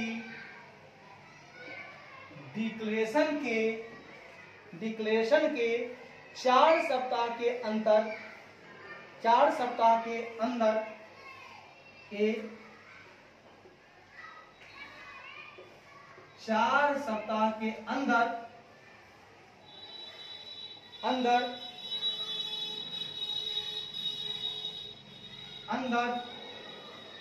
हमें निम्नलिखित करना होगा। क्या करना होगा सुनिएगा, 4 सप्ताह के अंदर आपको कुछ करना होगा। क्या करना होगा सुनिएगा। बहुत सारे पॉइंट दोस्त। तो 4 सप्ताह के अंदर जो डिक्लेरेशन आप दे रहे हो उसके 4 सप्ताह के अंदर आपको कुछ और भी करना होगा। पॉइंट नंबर 1, क्या करना होगा सुनिएगा। A special resolution of the members of the company in a general meeting requiring the company to be liquidate voluntary हाँ,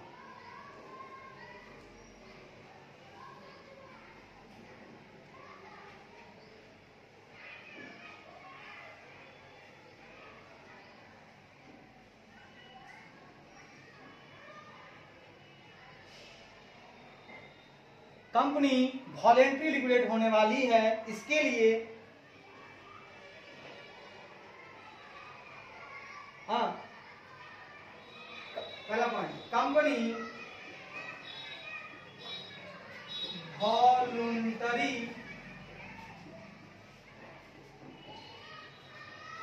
लिक्विडेट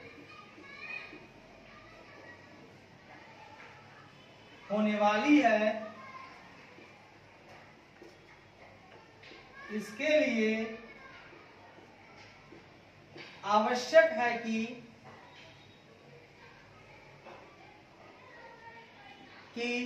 जनरल मीटिंग में आवश्यक है कि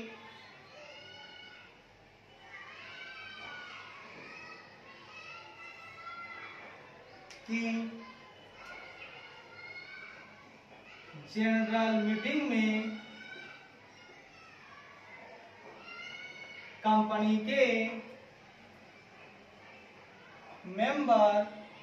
कंपनी के मेंबर स्पेशल रिजोल्यूशन क्या करें, स्पेशल रिजोल्यूशन पास करें। कंपनी के मेंबर स्पेशल रिजोल्यूशन पास करें।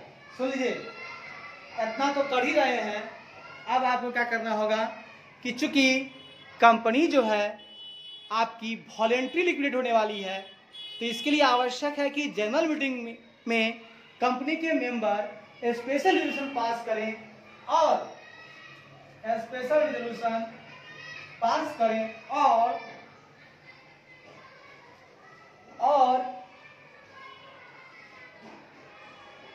इंसॉल्वेंसी और एक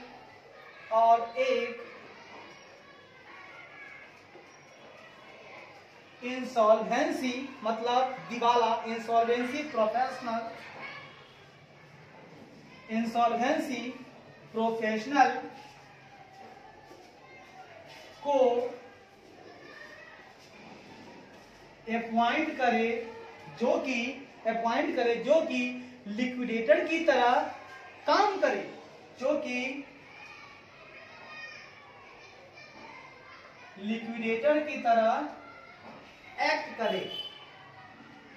वाह दोस्त वाह, जनरल मीटिंग में आप स्पेशल रिजोल्यूशन पास कर लो कि वॉलेंट्री लिक्विडेशन होने वाली है, कंपनी के सारे मेंबर पास करेंगे, मिलकर कंपनी के मेंबर करेंगे ऐसा, और एक इंसॉल्वेंसी प्रोफेशनल को अपॉइंट कर लेंगे। हाँ, जो दिवाला, पेशेवर दिवाला है, वो दिवाला करता है, वो पेशेवर है, उसका काम ही है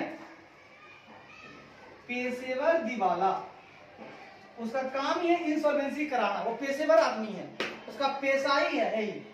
वो पेशेवर जो दिवाला है, जो इंसॉल्वेंसी प्रोफेशनल है, वो अपॉइंट कर लेगा उसको, और वो लिक्विडेटर की तरह काम करेगा, वह समापन करता है। पता है ना, अब यज्ञ आप कर रहे हो तो एक यज्ञ करता होना चाहिए ना, उसी तरह से अब कंपनी का समापन होता है। एक आदमी को भार दे दिए, भैया तेरा काम है, पैसे लाओ कंपनी से, जैसे लाना है, जिसको देना है दो, हमारे पास यही है। लिक्विडेटर कुछ फीस लेता है, उसके बदले में रिम्यूनरेशन लेता है और ये काम को कर डालता है। लो भैया लो। दूसरा,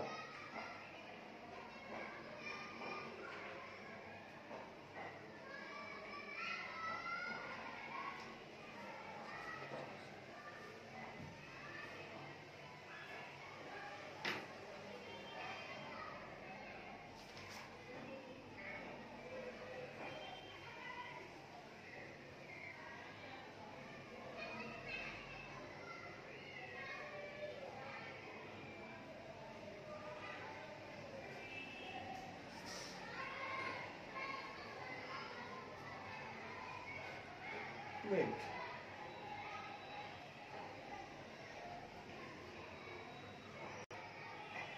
आइए दोस्त, आइए आइए मेरे प्यारे दोस्त, आइए आइए मेरे प्यारे बच्चे, आइए। हम लोग कहाँ थे? तो मैंने कहा था कि एक आपको स्पेशल रेजोल्यूशन जो है, हाँ, जनरल मीटिंग में पास कर लेना है, ठीक है।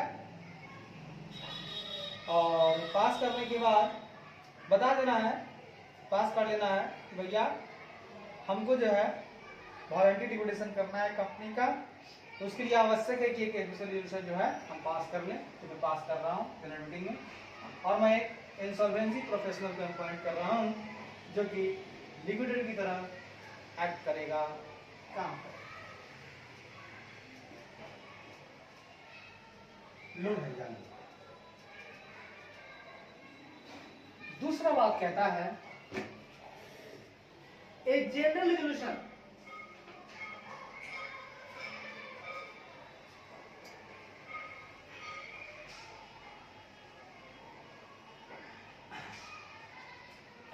कंपनी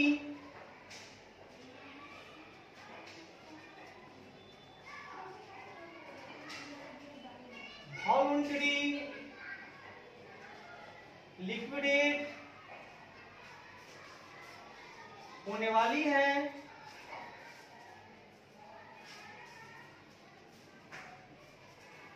इसके लिए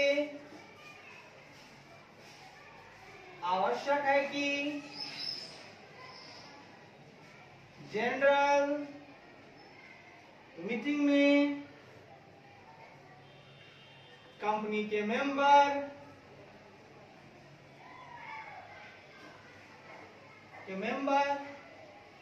जनरल रेजोल्यूशन पास करें। जनरल रेजोल्यूशन पास करें।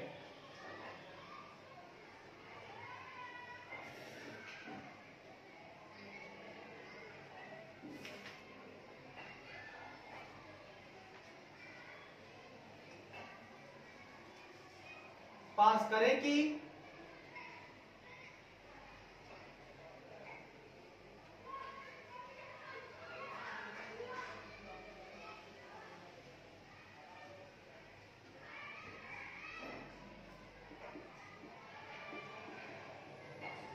इसके लिए कि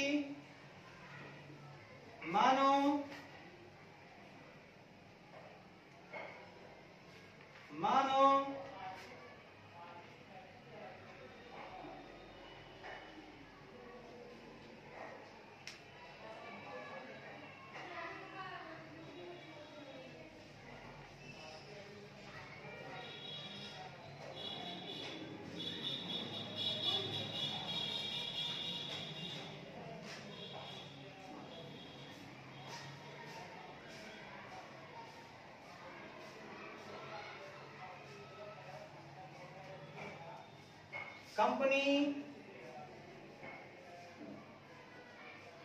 कंपनी की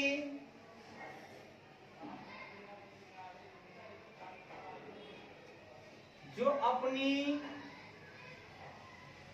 ड्यूरेशन है,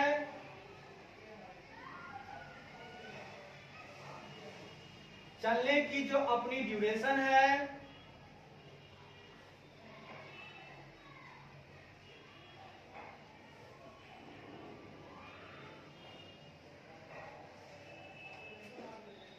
कंपनी की चलने की जो अपनी ड्यूरेशन की अवधि है, उसके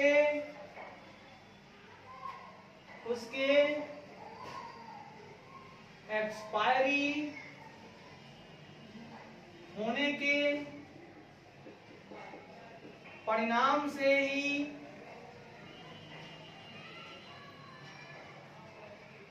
लिक्विडेट हो रही है। आया दोस्त, ये क्या कह दिया जरा सुनिएगा।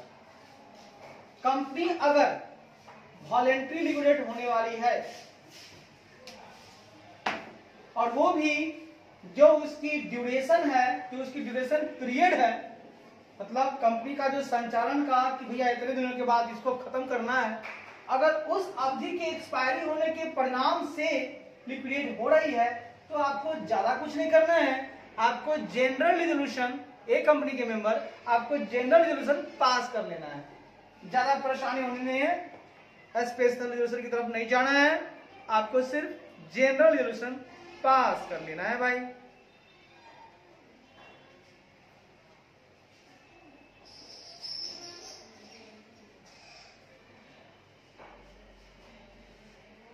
ठीक है, हाँ भैया पास कर लूंगा, लो भैया लो। और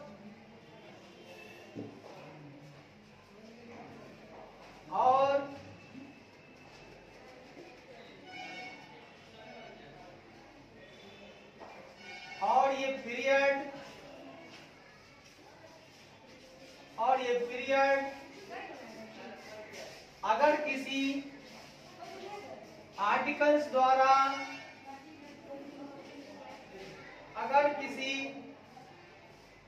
पीरियड अगर इसके आर्टिकल्स द्वारा, अगर इसकी आर्टिकल्स द्वारा फिक्स्ड हो या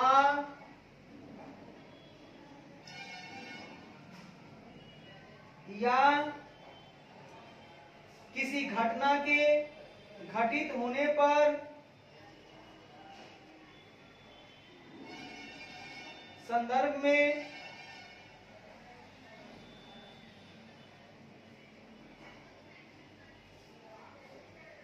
आर्टिकल्स ने या किसी घटना के इवेंट्स के घटित होने पर, घटना के घटित होने पर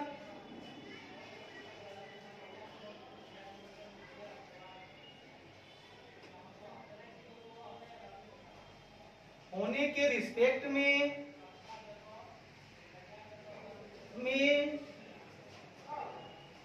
उस आर्टिकल्स ने प्रोवाइड किया है कि कंपनी का समापन हो जाएगा, कि कंपनी का समापन हो जाएगा, हाँ हो जाएगा। कोई भी केस हो सकता है, किस हो सकता है, और यहां पर भी, और एक इंसॉल्वेंसी प्रोफेशनल को अपॉइंट करना होगा जो कि लिक्विडेटर की तरह एक्ट या काम करे। लो भैया लो, बड़ा मजा आया, बड़ा मजा आया, बड़ा मजा आया।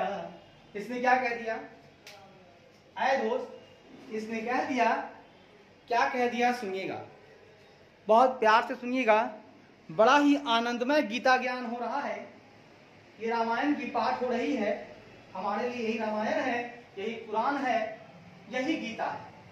ये क्या कह रहा है सुनिएगा, कहता है कि कंपनी का मतलब सब क्लॉज के एक के अंतर्गत जो भी डिक्लेरेशन दी गई है उसके 4 सप्ताह के अंदर हमें निम्नलिखित करना होगा। क्या करना होगा, अगर हम कंपनी का वॉलंटरी इवेंट होने वाली है तो इसके लिए आवश्यक है कि जनरल मीटिंग में कंपनी के मेंबर द्वारा स्पेशल रिजोल्यूशन पास हो जाए और एक इंसॉल्वेंसी प्रोफेशनल को अपॉइंट कर लिया जाए जो लिक्विडेटर की तरह एक्ट करे। ये तो कर लेना होगा। लेकिन यदि कंपनी वॉलंटरी लिक्विडेट होने वाली है, और वो कैसे होने वाली है, तो वह उसकी जो ड्यूरेशन थी, उसकी जो ड्यूरेशन की जो अवधि थी कंपनी की, उसके एक्सपायरी होने के परिणाम से अगर वो लिक्विडेट हो रही है तो इसके लिए आवश्यक है कि जनरल मीटिंग में कंपनी के मेंबर द्वारा जनरल रेजोल्यूशन पास कर लिया जाए। और ये जो पीरियड है हो सकता है कि इसकी आर्टिकल्स द्वारा फिक्स्ड हो, या किसी घटना के घटित होने की रिस्पेक्ट में, या घटना के घटित होने के कारण, रिस्पेक्ट लिखे या कारण, ठीक है, होने के कारण उस आर्टिकल्स ने प्रोवाइड किया है कि भैया कंपनी का समापन हो जाएगा। कुछ ऐसी घटनाएं घट गई है कि कंपनी का समापन हो जाएगा, तो कोई भी केस हो सकता है, दोनों में से घटना घट जाए या आर्टिकल्स में लिखा ही हो, फिक्स है कि भैया इसका समापन इतने टाइम के बाद, पीरियड के बाद हो जाएगा। तो आपको फिर वहीं पर एक इंसॉल्वेंसी प्रोफेशनल को अपॉइंट कर लेना होगा जो कि लिक्विडेटर की तरह एक्ट करेगा। लो भैया लो, आगे बढ़ते हैं। इसी में है अभी 3 में ही हम लोग चल रहे हैं, 3 का सी चल रहा है, अभी सी में ही है हम लोग, आगे बढ़ते हैं।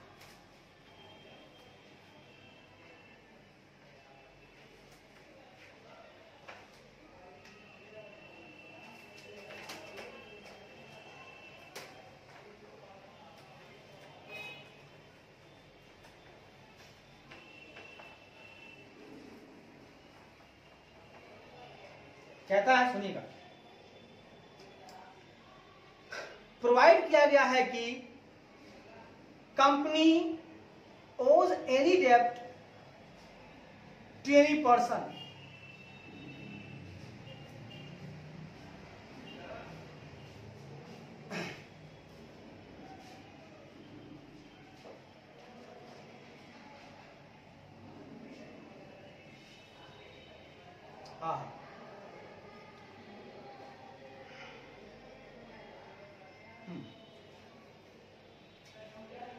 यहां प्रोवाइड किया गया है कि कंपनी ओज एनी डेब्ट टू एनी पर्सन, कंपनी किसी व्यक्ति से कोई डेब्ट बकाया लेता है कि कंपनी किसी पर्सन से कोई ऋण,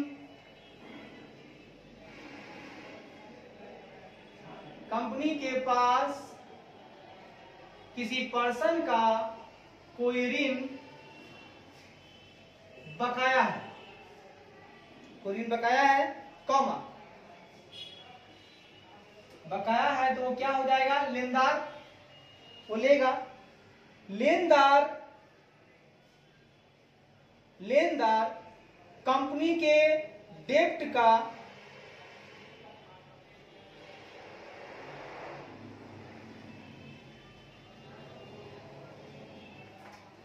कॉमा कंपनी के टोटल डेब्ट की वैल्यू में यह क्रेडिटर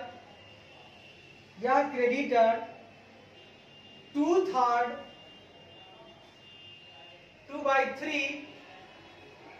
को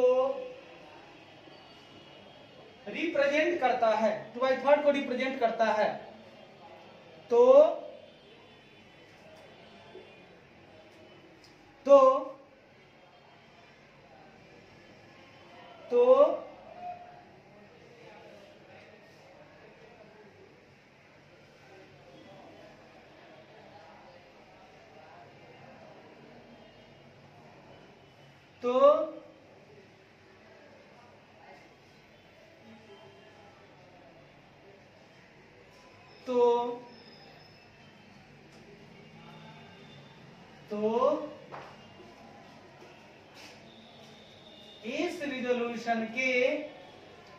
इस रिजोल्यूशन के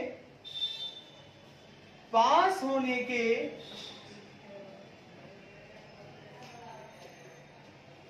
7 दिनों के भीतर, इस रिजोल्यूशन के पास होने के 7 दिनों के भीतर सब क्लॉज सी के अंतर्गत,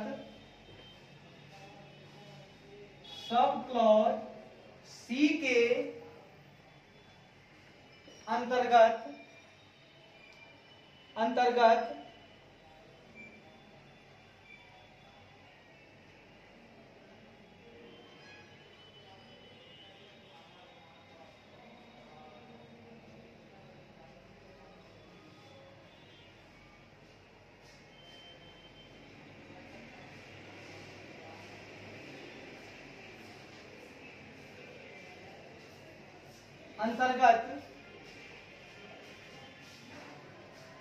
पास्ट रिजोल्यूशन को अप्रूव यानी सत्यापित करना होगा। अब ये क्या कह दिया समझिए।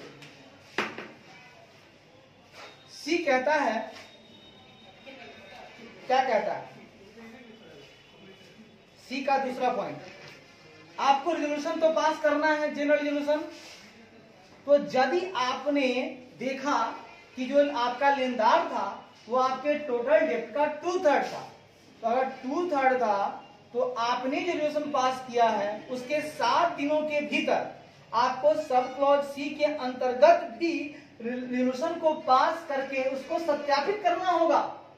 ठीक है, सब क्लॉज सी के अंतर्गत फिर से जो रिजोल्यूशन को पास करके क्या करना होगा, उसे अप्रूव करना होगा, सत्यापित करना होगा। लो भैया लो, ये भी हो गया। अब आइए आगे बढ़ते। मेरे पास है पॉइंट नंबर 4। ये किसका चला रहा है, provision of insolvency and bankruptcy code 2016। 2016 का प्रोविजन हमने पढ़ा 1, पढ़ा 2, पढ़ा 3 थोड़ा बड़ा था। अब 4, 5, 6, 7, 8, 9 बहुत छोटे छोटे हैं। आइए चौथा प्रोविजन क्या कहता है, इंसॉल्वेंसी एंड बैंकरप्सी कोड 2016 का, bankruptcy insolvency and bankruptcy code 2016 का चौथा प्रोविजन क्या कहता है, company shall notify the registrar of the company. Company को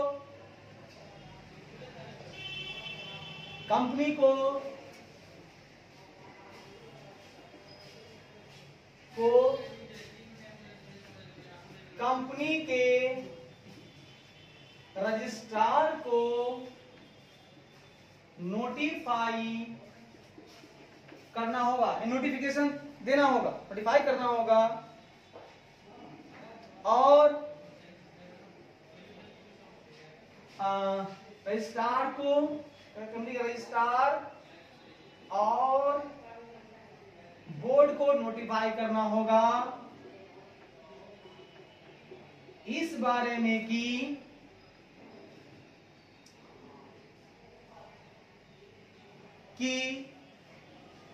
resolution under subsection 3 to liquidate the company within 7 days of such liquidation।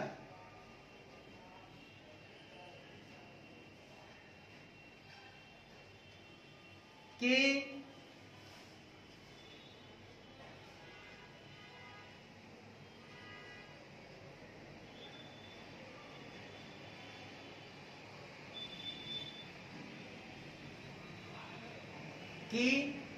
सब section 3 के अंतर्गत रिजोल्यूशन की सब सेक्शन 3 के अंतर्गत रिजोल्यूशन पास कर लिया गया है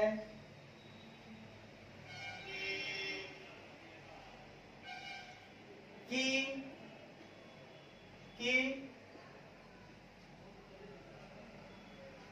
इस रिजोल्यूशन के पास होने के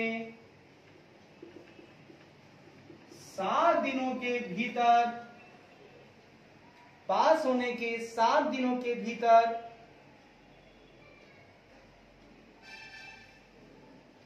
कंपनी लिक्विडेट हो जाएगी। कंपनी लिक्विडेट हो जाएगी। वहां क्या कर रहा है,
या हो जाएगी, या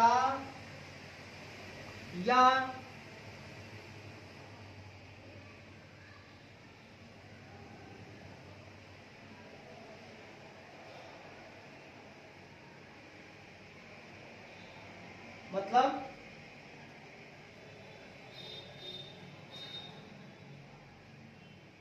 7 दिनों के भीतर, सुनिएगा, इस रेजोल्यूशन के पास होने के 7 दिनों के भीतर या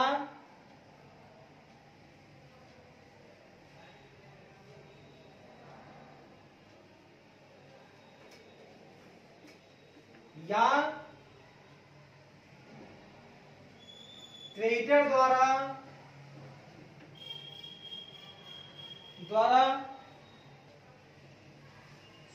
द्वारा सब्सिक्वेंट अप्रूवल से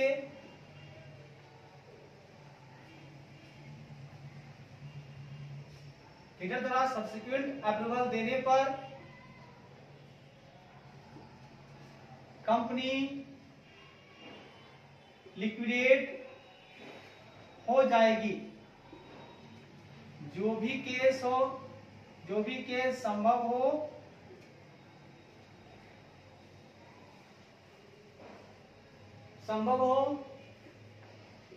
यूज करें। केस दोनों हो सकता है।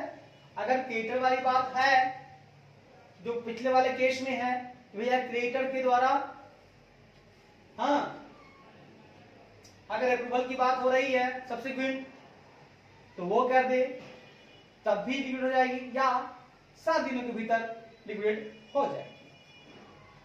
लो भैया लो, 4 नंबर के बाद अब आपके पास आ गया है 5वां नंबर।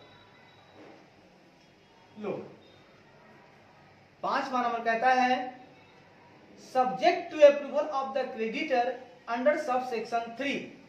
सब सेक्शन 3 के अंतर्गत क्रेडिटर के अप्रूवल का जो विषय है, सब सेक्शन 3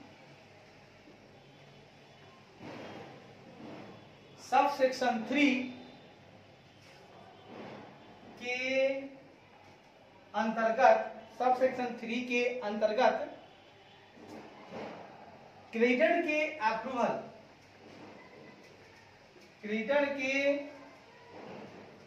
अप्रूवल की जो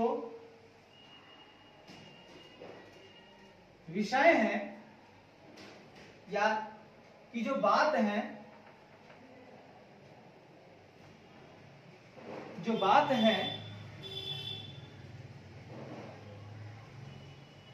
बात है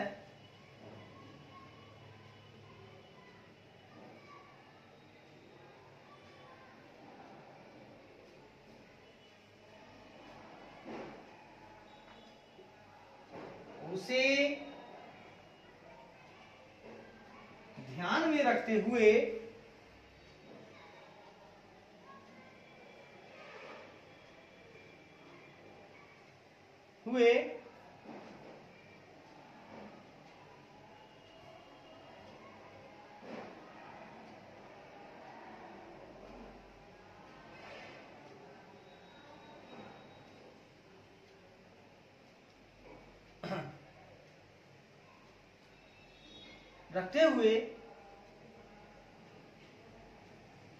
कंपनी के संदर्भ में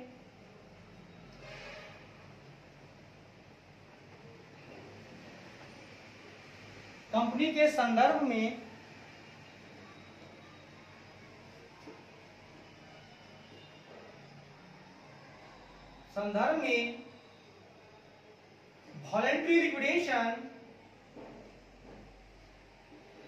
प्रोसीडिंग को मान लिया जाएगा कि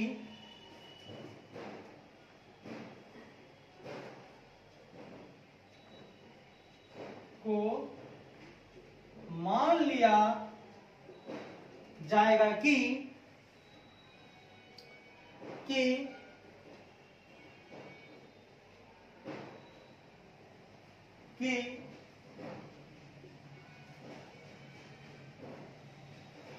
यह सब सेक्शन 3 के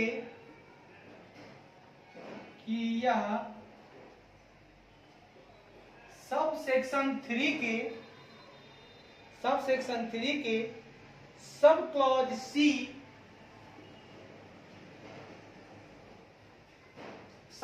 सी के अंतर्गत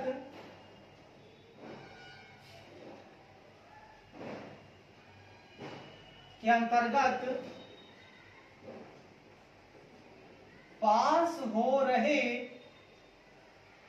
रिजोल्यूशन की तारीख से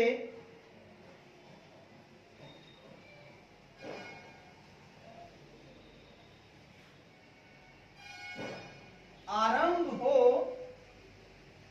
जाएगा। क्या कह दिया सुनिए, सब सेक्शन 3 के अंतर्गत क्रेडिटर के अप्रूवल का जो विषय है, जो बात है, उसे ध्यान में रखते हुए कंपनी के संदर्भ में वॉलेंट्री लिक्विडेशन प्रोसीडिंग को मान लिया जाएगा कि यह सब सेक्शन 3 के सब क्लॉज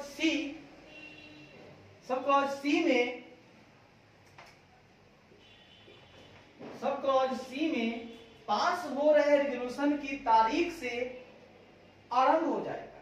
क्या आरंभ हो जाएगा? मतलब वॉलेंट्री लिक्विडेशन आरंभ हो जाएगा। फिर से समझिए क्या कह दिया। कहता है कि सब सेक्शन जो आपका 3 था, उसमें आपको क्या करना था? अप्रूवल लेना था। तो अप्रूवल तो लेना ही लेना है। तो अगर इस बात को ध्यान रखते हैं तो कंपनी का जो समापन है वो आरंभ हो जाएगा। कब से आरंभ हो जाएगा? उस तारीख से। कब से आरंभ हो जाएगा? वॉलेंट्री लिक्विडेशन प्रोसीडिंग को मान लिया गया सब सेक्शन 3 के सब क्लॉज सी में पास हो रहे रिजोल्यूशन की तारीख से ही यह काम आरंभ हो गया। कि जैसे ही सब सेक्शन 3 का जो क्लॉज सी में हमने रिजोल्यूशन पास किया, बस उसी तारीख से मेरा वॉलेंट्री लिक्विडेशन का जो प्रोसीजर था वो आरंभ हो गया। जब हम ध्यान में रखेंगे कि क्रेडिटर से हमको अप्रूवल लेनी है।